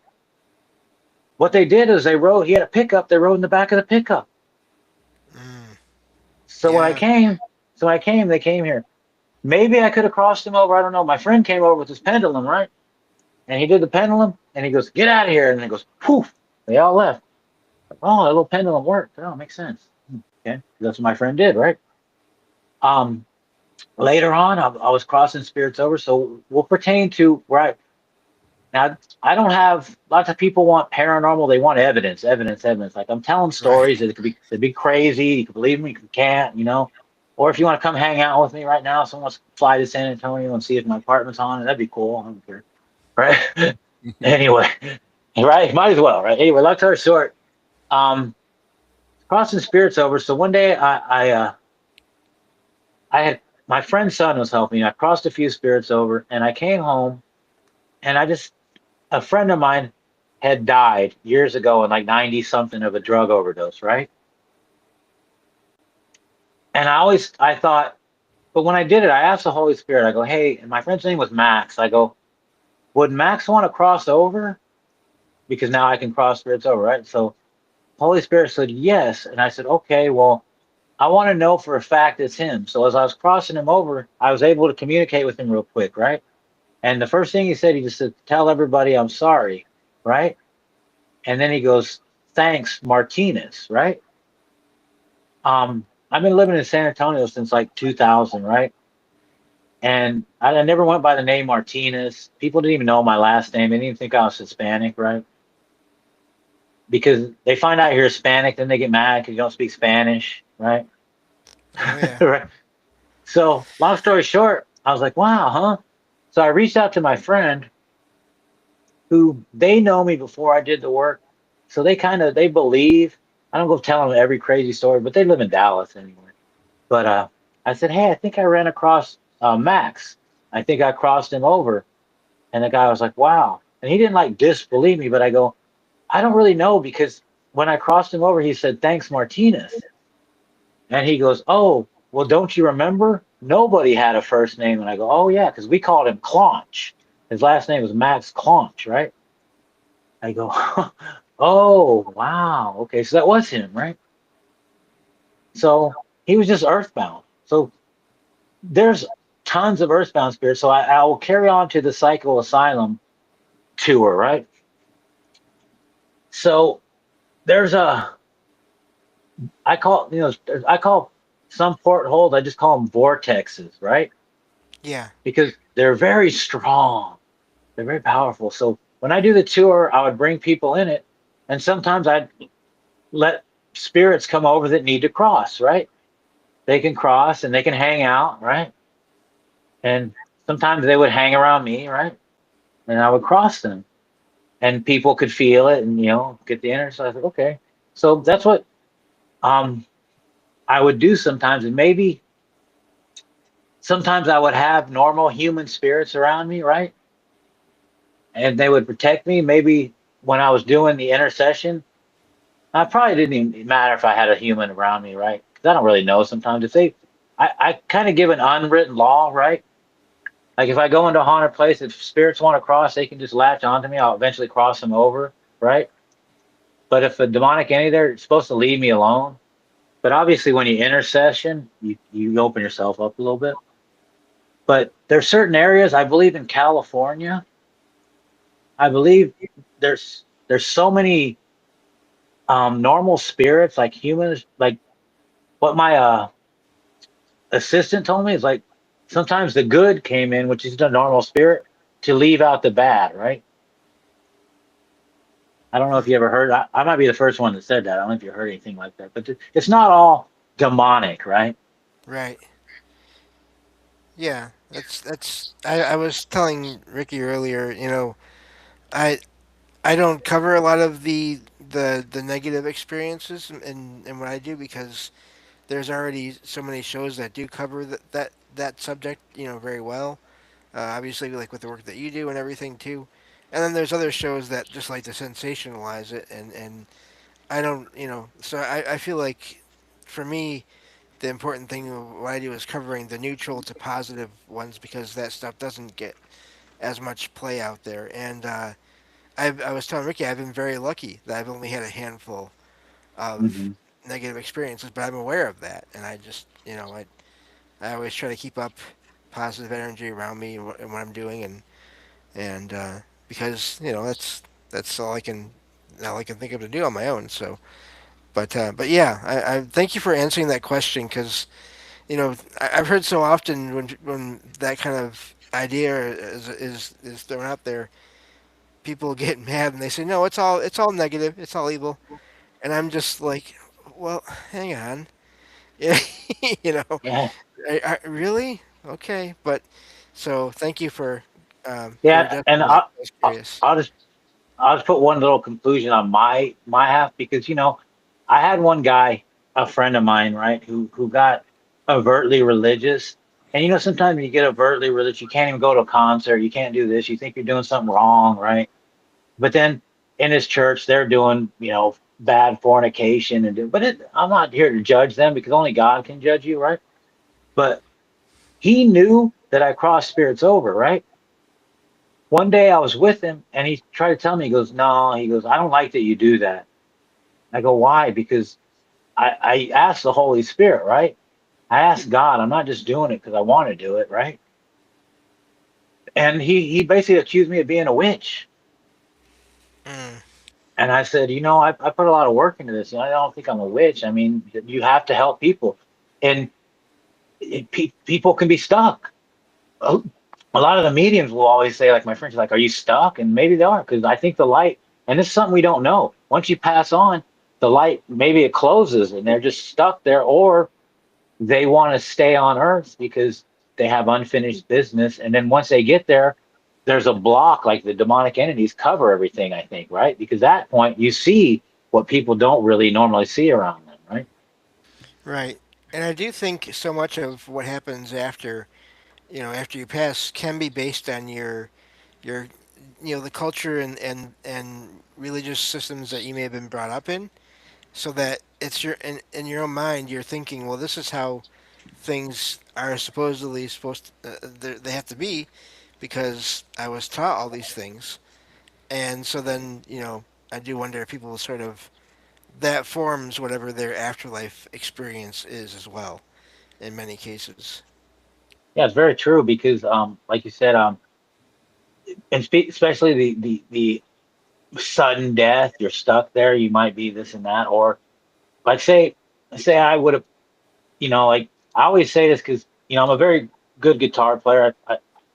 I'll go ahead and age myself. I took lessons from Dimebag Darrell from Pantera, if anyone's heard of that. Yeah, that's Hmm. And cool. yeah, so I'm a good guitar player. I never made it, big. I mean, but I played it. I tried to venture off to play more skate punk and stuff like that. I still play guitar. I'm working on a band right now, a little more metally, and then I mix stuff up. And some guy asked me, like, my same friend who called me a witch, he goes, why aren't you famous? Why aren't you this and that? And I said, it's not that easy.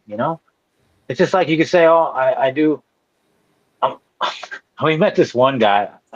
Maybe if you want to hear this story, but he's a crazy guy. He used to do Central Texas Paranormal here, and he would go around saying, "I'm the baddest ghost hunter ever. I got all these pictures." And I'm like, dude, what makes you different than anyone else? I mean, there's no, it's not a, I'm here to do this. You know what I mean? We're all in it for, it's a passion. You're not getting, unless you get lucky and get a TV show and make a living on that. I mean, most people pay out of pocket, right? Hmm. I mean, now with YouTube, some people, get lucky and they get a show on YouTube, right? And they get some monetization. Because I mean, we filmed multiple sizzle reels that didn't go anywhere. But Yeah, and I mean, There's a lot when of it shows out comes, there too. yeah, yeah, and I mean the thing with I've heard over the years, and I've heard this through different websites and things. The reality shows. I mean, you may have like a group that is they started out as paranormal investigators and they're out there to do good work and help people. But then if you get a big show, I think we've all heard of TV shows where this happen. The networks, once they get picked up by a network, the network says, well, there needs to be things happening all the time, and it doesn't matter if they are or not. We'll make sure there is in the through editing and whatever else. And yeah, I when can. in reality, that's not how all this works. It's not. Doesn't happen on command, and most times it's not happening 24/7 like you see on the TV shows. No, and I can attest to that because I'm not going to say these people's name, and I'm not saying there were um falsifying evidence. I guess they know to make a nudge, right?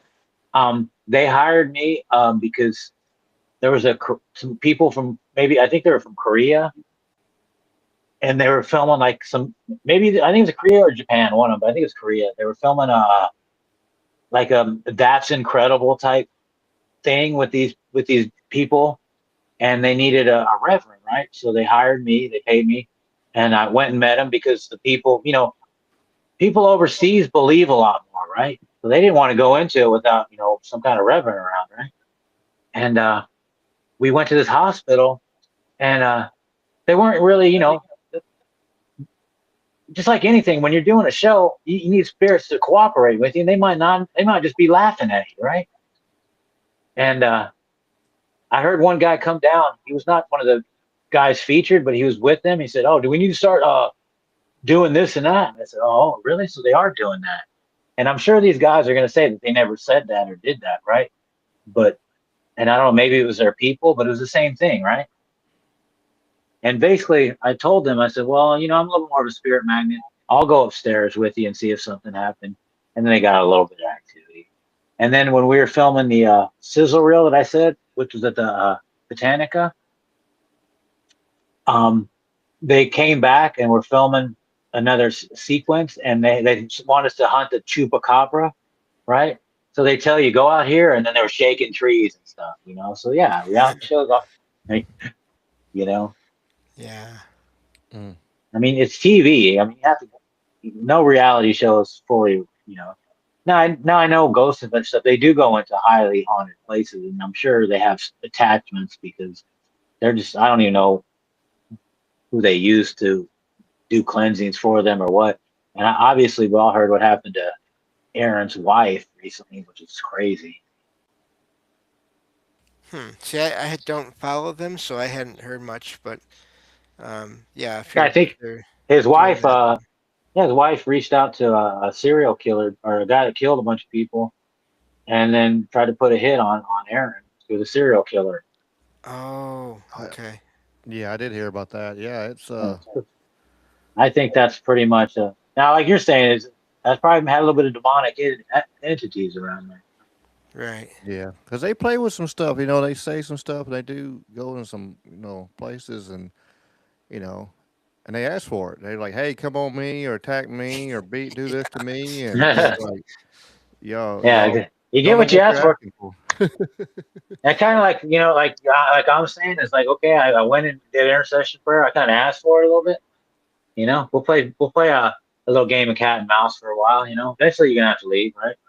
Whatever's going on. But it is what it is. Like sometimes I want to go into places and get behind the. Some people say the veil, but I just want to understand really what's going on because a lot of people don't realize um, the paranormal, and now so many people now are into true crime, right? And you can't say that that's not even as much demonic, if not worse. Right. Because Yeah, there's definitely the argument. Yeah. Yeah, that's all the demon wants. It doesn't want anything. It wants your soul. It wants you to kill. It wants you to crush, kill, destroy. It wants you to destroy everything you have. Kind of like what happened to my friend's son. He took 50 Tylenol. I didn't even know you could die on Tylenol. mm. Yeah, Yeah. Them and demons want now to feed on you. Want to feed on your emotions and feed on your fears and yeah, they they, want to they work scare with you. it. They want when I started my courses, right? I hit it pretty hard, and he gave a lot of and there's times I was doing like 12 at night because I was working like night. And I was like, I wasn't scared, but I was like, it's kind of intense. And the first year, if you take this first year, you become a demonologist. Then you have to find a Catholic priest, which some people, I don't know if you heard, there's years back. I think they called him a charlatan or whatever, but he was telling these groups to go and investigate for these Catholic priests and send them to these god awful places, and these people weren't prepared. And that guy from Central Texas Paranormal had went, and I don't know if he was paying him or something, but there's a big thing on it. I can't remember what it was, but it was definitely sending people into places, stuff they shouldn't have been dealing with. Yeah. Yeah, That's scary. There, messing with stuff they because really should be messing with. Absolutely. kind of like we did obviously there's a lot of we do a lot of times we do there's Telemundo and Univision, I think, and we'll do news stories for them. They always have to translate me. All right. But we did a thing, and so I went to the Psycho Asylum Haunted House, and my director went to San Pedro Park, and I had a shirt on that said San Antonio Ghost Hunters. So so they reached out to the group and said they wanted us to come out because the grandma was possessed. And I was like, I didn't like go, no. I'm like, if they're willing to contract me to lure me in, because I don't have the time for that. And that's very intense and scary. And then I'd be doing it alone. So I'd have to find someone else to pay them to come with me. Right. But I Mhm. was like, I'm not looking for that. I was working a job. Now if there was like to find a deliverance minister, I don't know if you've had any groups that have said they've had activity or they have a medium sometimes or someone that can get rid of it or something. Yeah, I've heard that before. Yeah, I mean it's like who you want to call, but here there's not many not a lot of deliverance ministry churches. Really, to find a church where they really are going to battle demons, you'd have to go into the east side, like the hood, and maybe get lucky and go into one of those churches because they're the only ones that are preaching that kind of, you know what I mean? Mhm. There's not many like deliverance ministers, or I use that term because some people don't even know what that is, right? Yeah. Well, saying it like that way, just describe what that is for the ones who don't know what a Yeah, deliverance minister is.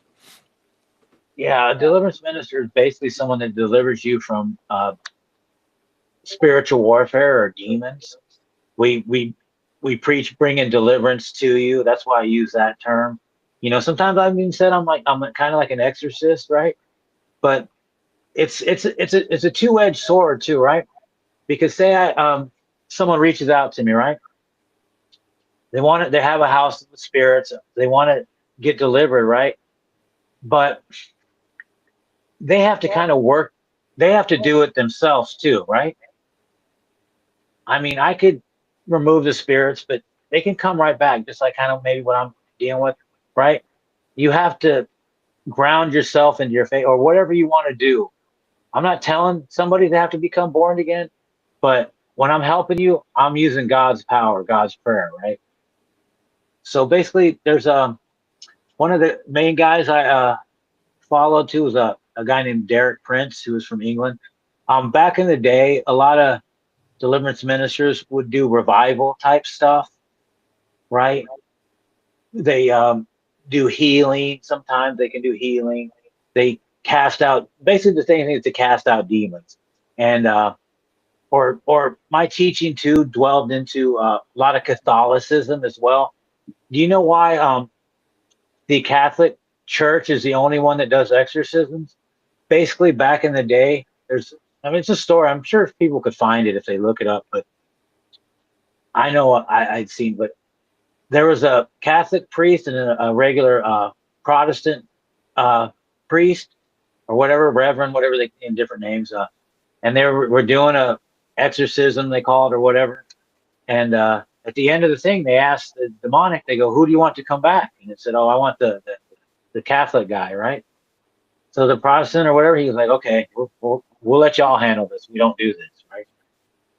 Now, there's like Pentecostal churches. Some of them they might be more in depth to maybe do some of this, but not really. Like if you go to a church, especially these feel good churches, and start saying you're, I don't know what they're gonna do for you. You know what I mean? Yeah. Yeah, I've heard that. See, I've heard that it all depends on the beliefs of the people involved. A lot of times, and as far as whether you want to call it an exorcism or not, there's different. Um, every different belief system has their own way and their own words and their own methods for getting rid of negative presences and Right. sometimes it seems to work well and other times not so much and I mean of course it's supposed to work every time, but I'm sure we've all heard of accounts of experiences where you know for whatever, and I think part of it is part of it is that the people have to want the activity to stop, but I think also part of it is just that there's all kinds of variables in all of this and all things paranormal, and you know, it's not always as easy as maybe we'd like it to be. And that puts it 100% because in my teaching it says any paranormal case is like an onion, right? You have to peel every layer, and it's Hmm. hard to get to the root of it. You know, just like when I did tours at Cycle Asylum Haunted House, right? It was a warehouse at one point. People are like, well, why is it so haunted? Well, you know, San Antonio, it's by the Riverwalk, you know, and you know, ground grows, but that was like cowboys and Indian territory at times. You know, we just build over it, right? Hmm. Um, like I've said too, it might subside for a little while, but then portholes open up, or then haunted house. I think most all haunted houses have got to be haunted because you're bringing in Yeah, these haunted objects. You, you know, there's also the case of haunted dolls, right? Um, yeah, and I think with the haunted houses, the attractions, it's not. You may not even need any of those objects. It's no. the creation of that fear, the emotions that the people that are running it, that are Mhm. doing the frightening, and the people that are are going through it, experiencing everything. I could imagine, because I've heard of that too. That places that are said to be, it's really kind of funny in a way, haunted house attractions. So many of them I've heard over the years, especially in historic sites. Yeah. They actually have paranormal activity in them. You know, even in some cases where people will go through the experience and then come out and talk to the owners and say that one thing, that one person I saw, they were really scary, and then come to find out it wasn't one of the people that was performing there. So yeah, Yeah, I can totally imagine that. people would ask me like I worked at restaurants, you know, and they would go to like here there's a big church called a CBC. It's one of those big kind of a mega churches, right? You know, feel good church. And Hmm. this lady go, you need to go to church. You need to go to church. I go, well, maybe I should too. I shouldn't be so peculiar and say I shouldn't go to church. Maybe I should have, but maybe a different church. But it's hard for me to find the right church here. But long story short, they would go, why do you do these paranormal tours? But I learned a lot putting myself into that, right? Hmm. Because one time I was gonna give one weird story, and the owner of the haunted house, she didn't like when it was open. If I came around, she didn't want anyone to know that it was haunted that went into the haunted house, right? She pretty much believed, but she didn't really believe. She didn't want to scare you. One time I went because I would do tours there, but they had a music hall, like a venue down the street, and when the haunt was open, I could go to the venue and do it, and that was haunted too, right? But it was also by downtown. Everywhere around there is haunted bad, right? Anyway, but it could be haunted a little bit, but a music venue, all this stuff combined, it gets worse, right? We just did a haunted venue, which will be on the series, place called Fitzgerald's. We just did that. It's another rock venue here in San Antonio. But anyway, I had done a tour and I walked over to the Psycho Asylum Haunted House. Anyway, I didn't have anything going on. And I went out there and all of a sudden I was just standing there and a rock hit me in the back of the leg. And I went, whoa, freaking rock just hit me. And then the owner heard me and then someone else heard me, right? And they go, huh? A rock hit him? And she goes, oh, don't listen to him. He's just weird. I don't think he knows what he's talking about. And then she goes, don't say that. You know, they think it's haunted. So I went towards the back because you go in the haunted house, a big warehouse, and you come out the back, and it's a ramp, and the chainsaw guy gets you at the end, and you go running out. And there's a guy that stands guard because there's a street, so you don't get hit or anything. And I was talking to the guy, and I was BS, and all of a sudden more rocks started flying. Oh man, that's the first time I ever had stuff thrown at me. I don't know if anyone's ever said they had something thrown at them. I've had a lot of stuff thrown. Yeah, I've heard of rocks being thrown or falling from out of nowhere. I've heard that before in certain cases. Not super common, but here and there. So yeah, that Yeah, is one fascinating. one time a penny. So it was towards the end of the Halloween season, probably one of the last few tours I did there because after that COVID shut it down. And I had to like, there was like this couple. They were waiting there. They didn't sign up, and I guess they went over there and bought a ticket because they came over and they go, "Oh, we got a ticket," and I go, "Okay, fine, right." And I think he was going to scare his girlfriend or something, right? You know, I don't know, because he goes, "Is the haunted house open?" And I go, "No," because I was doing a tour, not the haunted house, right? People had no one's really got confused, but you know, it is a haunted house. And I go, "No," and then finally he came out from the street and he goes, "No, I got a ticket." So he went in there and I took him into the vortex, right? Because I'm showing him, like, I'm letting him feel it and stuff. And he kind of goes, "Ooh," like trying to scare me, right? And I go, "Okay, buddy, whatever," right? And I walked around the corner and something hit me in the leg. I go, "What the hell?" And it was like a penny or a nickel or something, right? So then I found the dude and I go, "Hey, did you throw this?" 'Cause, you know, he was trying to jump scare me. And he goes, "No." He goes, "But keep it." And when I had it, it felt weird. It's like it's either cold or warm. There's no AC in the place, right? I go, "Hell no. I'm not gonna keep that." Long Yeah. story short, long story short, we did the whole tour and stuff started going crazy.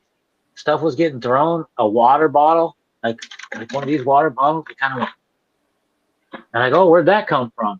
And then at one point, a Sprite, you know, like a glass Sprite bottle, Oh, Mhm. geez. the old ones, Yeah. was over here broke.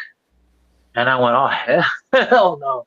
And then there's a kid, he was in the corner, he was getting choked. He's like, "Oh." I go, "Push it off you. I don't know what to do. I don't know what's going on around here."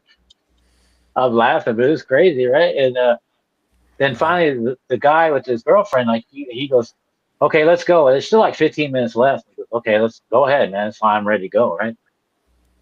And then we found one other guy. He was in the front room. I guess he had brought just the other kid. Like, he was like kind of older guy and a younger kid. So I guess that was maybe his son he had brought. And he was just chilling. He goes, "No."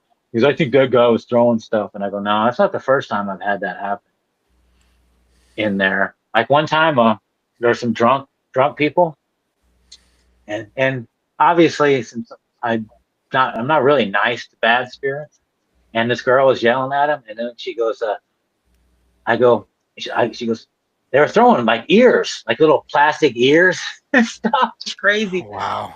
And she goes, "Throw something at me."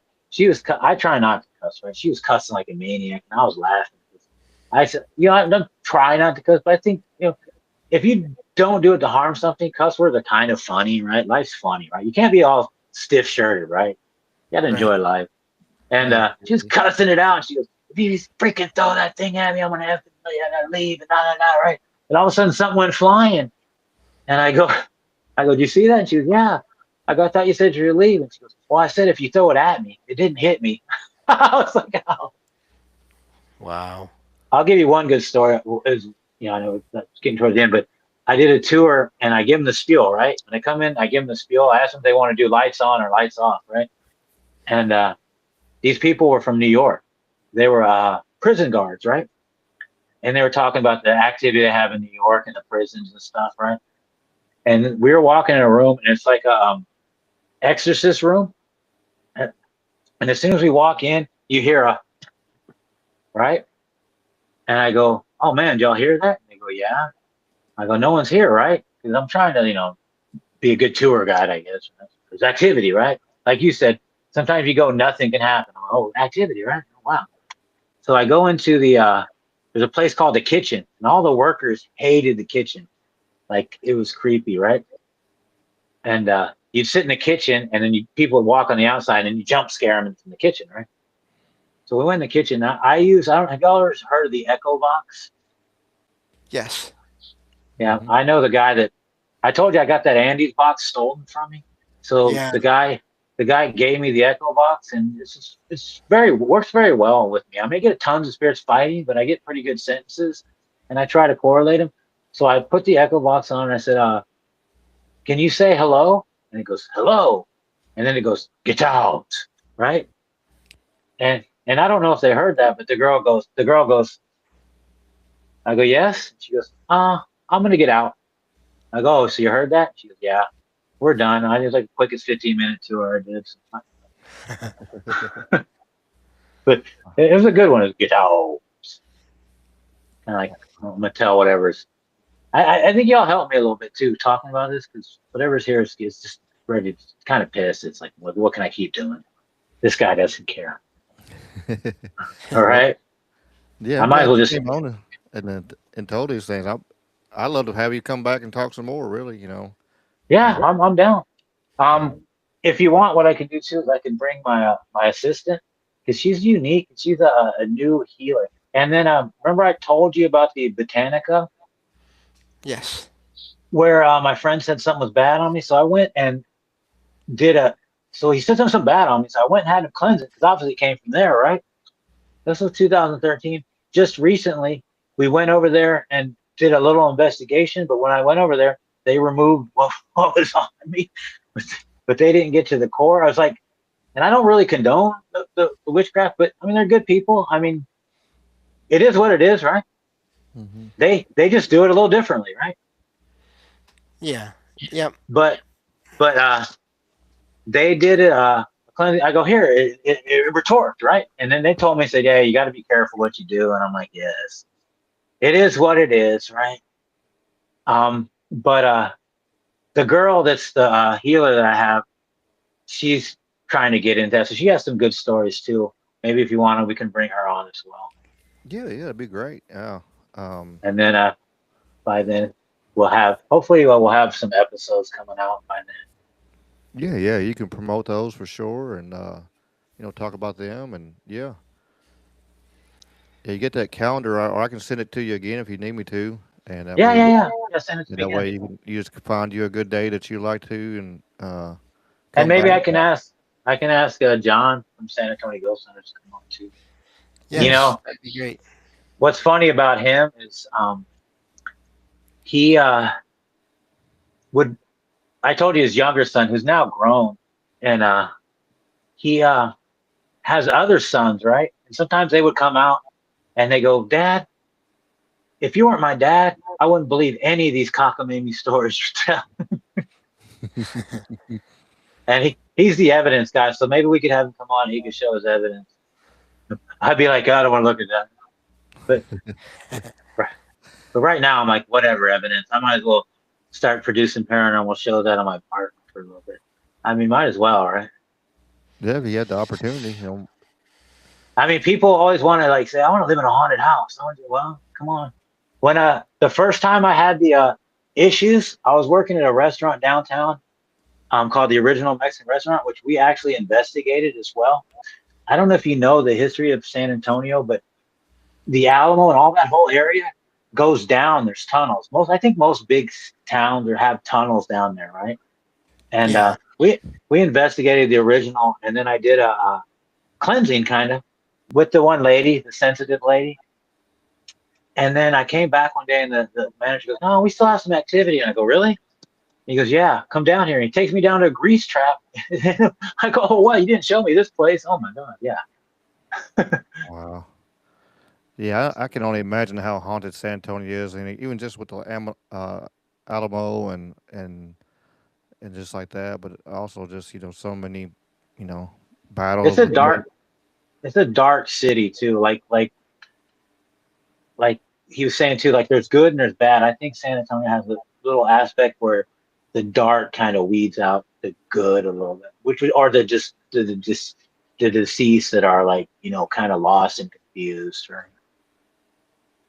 or whatever they're doing. Like I said, I Yeah. have some weird crossover, some spirits that I can say that I've crossed over. I don't tell anybody because they might not believe me, but I have some good pictures, so I can next time I'll get you some pictures and stuff. Yeah, that'd be awesome, man. I'm looking. I see the chat is too. Looking forward to for you coming back and telling more Oh, I stories. appreciate 'Cause, it. yeah, they're really enjoying it for sure. It's I crazy. mean, one day I said, you can buy me dinner and have dinner with the Deliverance Minister, and I'll tell you stories for days. I still, I haven't even, I haven't even put a dent. Some of the stuff that's happened to me at Psycho Asylum. When I used to go to Psycho, so John, I would say, hey, I'm going to give you half, right? You come in, we do the tour, right? Well, his wife kind of kept him. He wouldn't go, right? Because sometimes they're later at night, right? And I'd be in there alone, right? So sometimes I'm setting up to connect and getting ready. It's the computer. I'm setting it up. I'm like, this and that. So I would go in there a lot back in the day and just go live on Facebook. And one time John was on there, and I don't know what he said. He goes, "Oh, I just heard the lady," and I go, "I just heard her too." But you don't know, Facebook is erased those. But sometimes they pop up. I'm like, I don't want to see them. I mean, there'd be hanging pieces of meat, like looking like a brontosaurus thing on the Flintstones, but it was plastic, and that thing would just be swaying. Wow. They have a, when you play on stage, there's the monitor, right? Yes. Like on stage, like the monitor speaker. Well, they had monitors hanging up from the ceiling, and sometimes I tell them, move that thing. I think it was the time those girls were there, and one time I looked and that thing was swaying. It was crazy. Wow. Wow. Yeah. That's amazing. And then I have this. So this is my one of my crucifixes. Yeah, I And see some you got behind you too on the wall there. yeah, those. Lately I've been carrying them, going like this, playing little cat and mouse games. I've been having fun. Maybe we'll. So like I said, if the chat ever wants to go and watch that Freaky Gabe on Kick, basically, what's crazy is at the end I was like, I kind of have to cleanse this place, right? 'Cause I do got to sleep here, right? And I didn't really want to bore them with it, but the chat was like, no, cleanse it. And I was like, okay. But I did a little cleansing. I slept well that night. Well, that's good. Until I told the stories again. I still slept well the next night. I understand. Well, Glenn, yeah, we're at that 2 hour mark. Tell everybody one more time where they can find you, and we are looking forward for you coming back for sure. Yeah, I'm excited. I Yes. appreciate that. Definitely. My YouTube channel, I'm going to be putting a series out. It's called Rock_GM. Also post a lot of rock. Sometimes you'll see me playing guitar on there. I filmed AC/DC. I mean, if anyone likes rock and roll, I'm probably get 8 Iron Maidens coming. I'll film that probably and post it on. I don't get paid for the rock and roll, but it got me monetized. If you look on the very bottom, I have one thing we did with Kins 5, and we got the spirit box to say Kins 5 on it. And somewhere maybe I have a haunted doll. I have haunted doll search. And then Glenn Martinez on Facebook. If you find me, and there's some, just whatever. If you want to message me, anyone wants to message me, talk to me. I'm willing to talk to anybody. It's cool. Nice. Yeah, if you follow the Facebook for the page for the AIP, I did tag you in the Okay, video yeah, for the I'll follow Facebook. that. Yeah, Awesome. so you'll be able to see that. So you'll be able to find them pretty easy that way. If you look up the Anything is Possible page on Facebook, you'll be able to find him because he's right there. So When yeah, I did the cleansing, and the tattoo guy, I gave him the crucifix, right? And he was like, whoo, whoo. And when that happens, you have a spirit on you. And I can like put my hand behind people and I can get the spirit off. And sometimes I have to do that for myself lately. yeah. I will update the Facebook on how my apartment's going, and who knows, maybe I'll do a live stream on YouTube. Yeah.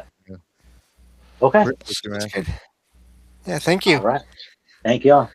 Now I can turn my AC back on. Yes.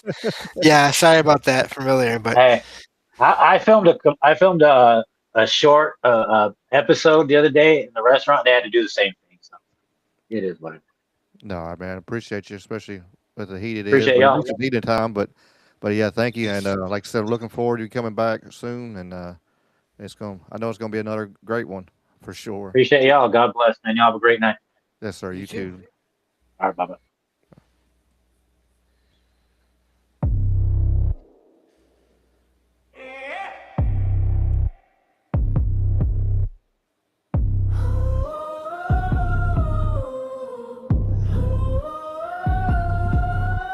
The porch light flickers low, a cold hand on the door.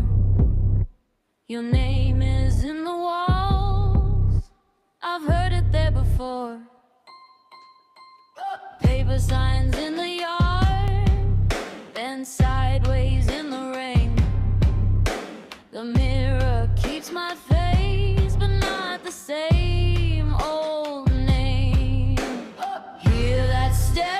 it's near, right behind the veil. Hold your breath, stay close when the floorboards wear. Beyond the possible, come closer, come closer. Beyond the possible, the house knows your shadow. Beyond the possible, say it slow, say it slow. Beyond the possible, and follow where the dark goes.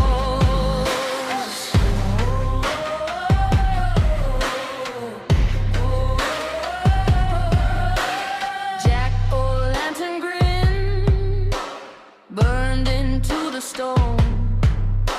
A key under the mat for a room. This country starts early. It works hard. It stays focused. It keeps moving. It stands ready. And it carries the weight. Strong coffee for a strong nation.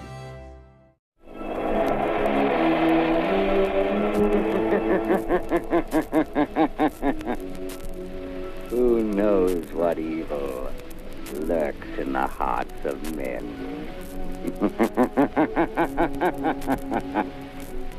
The shadow knows.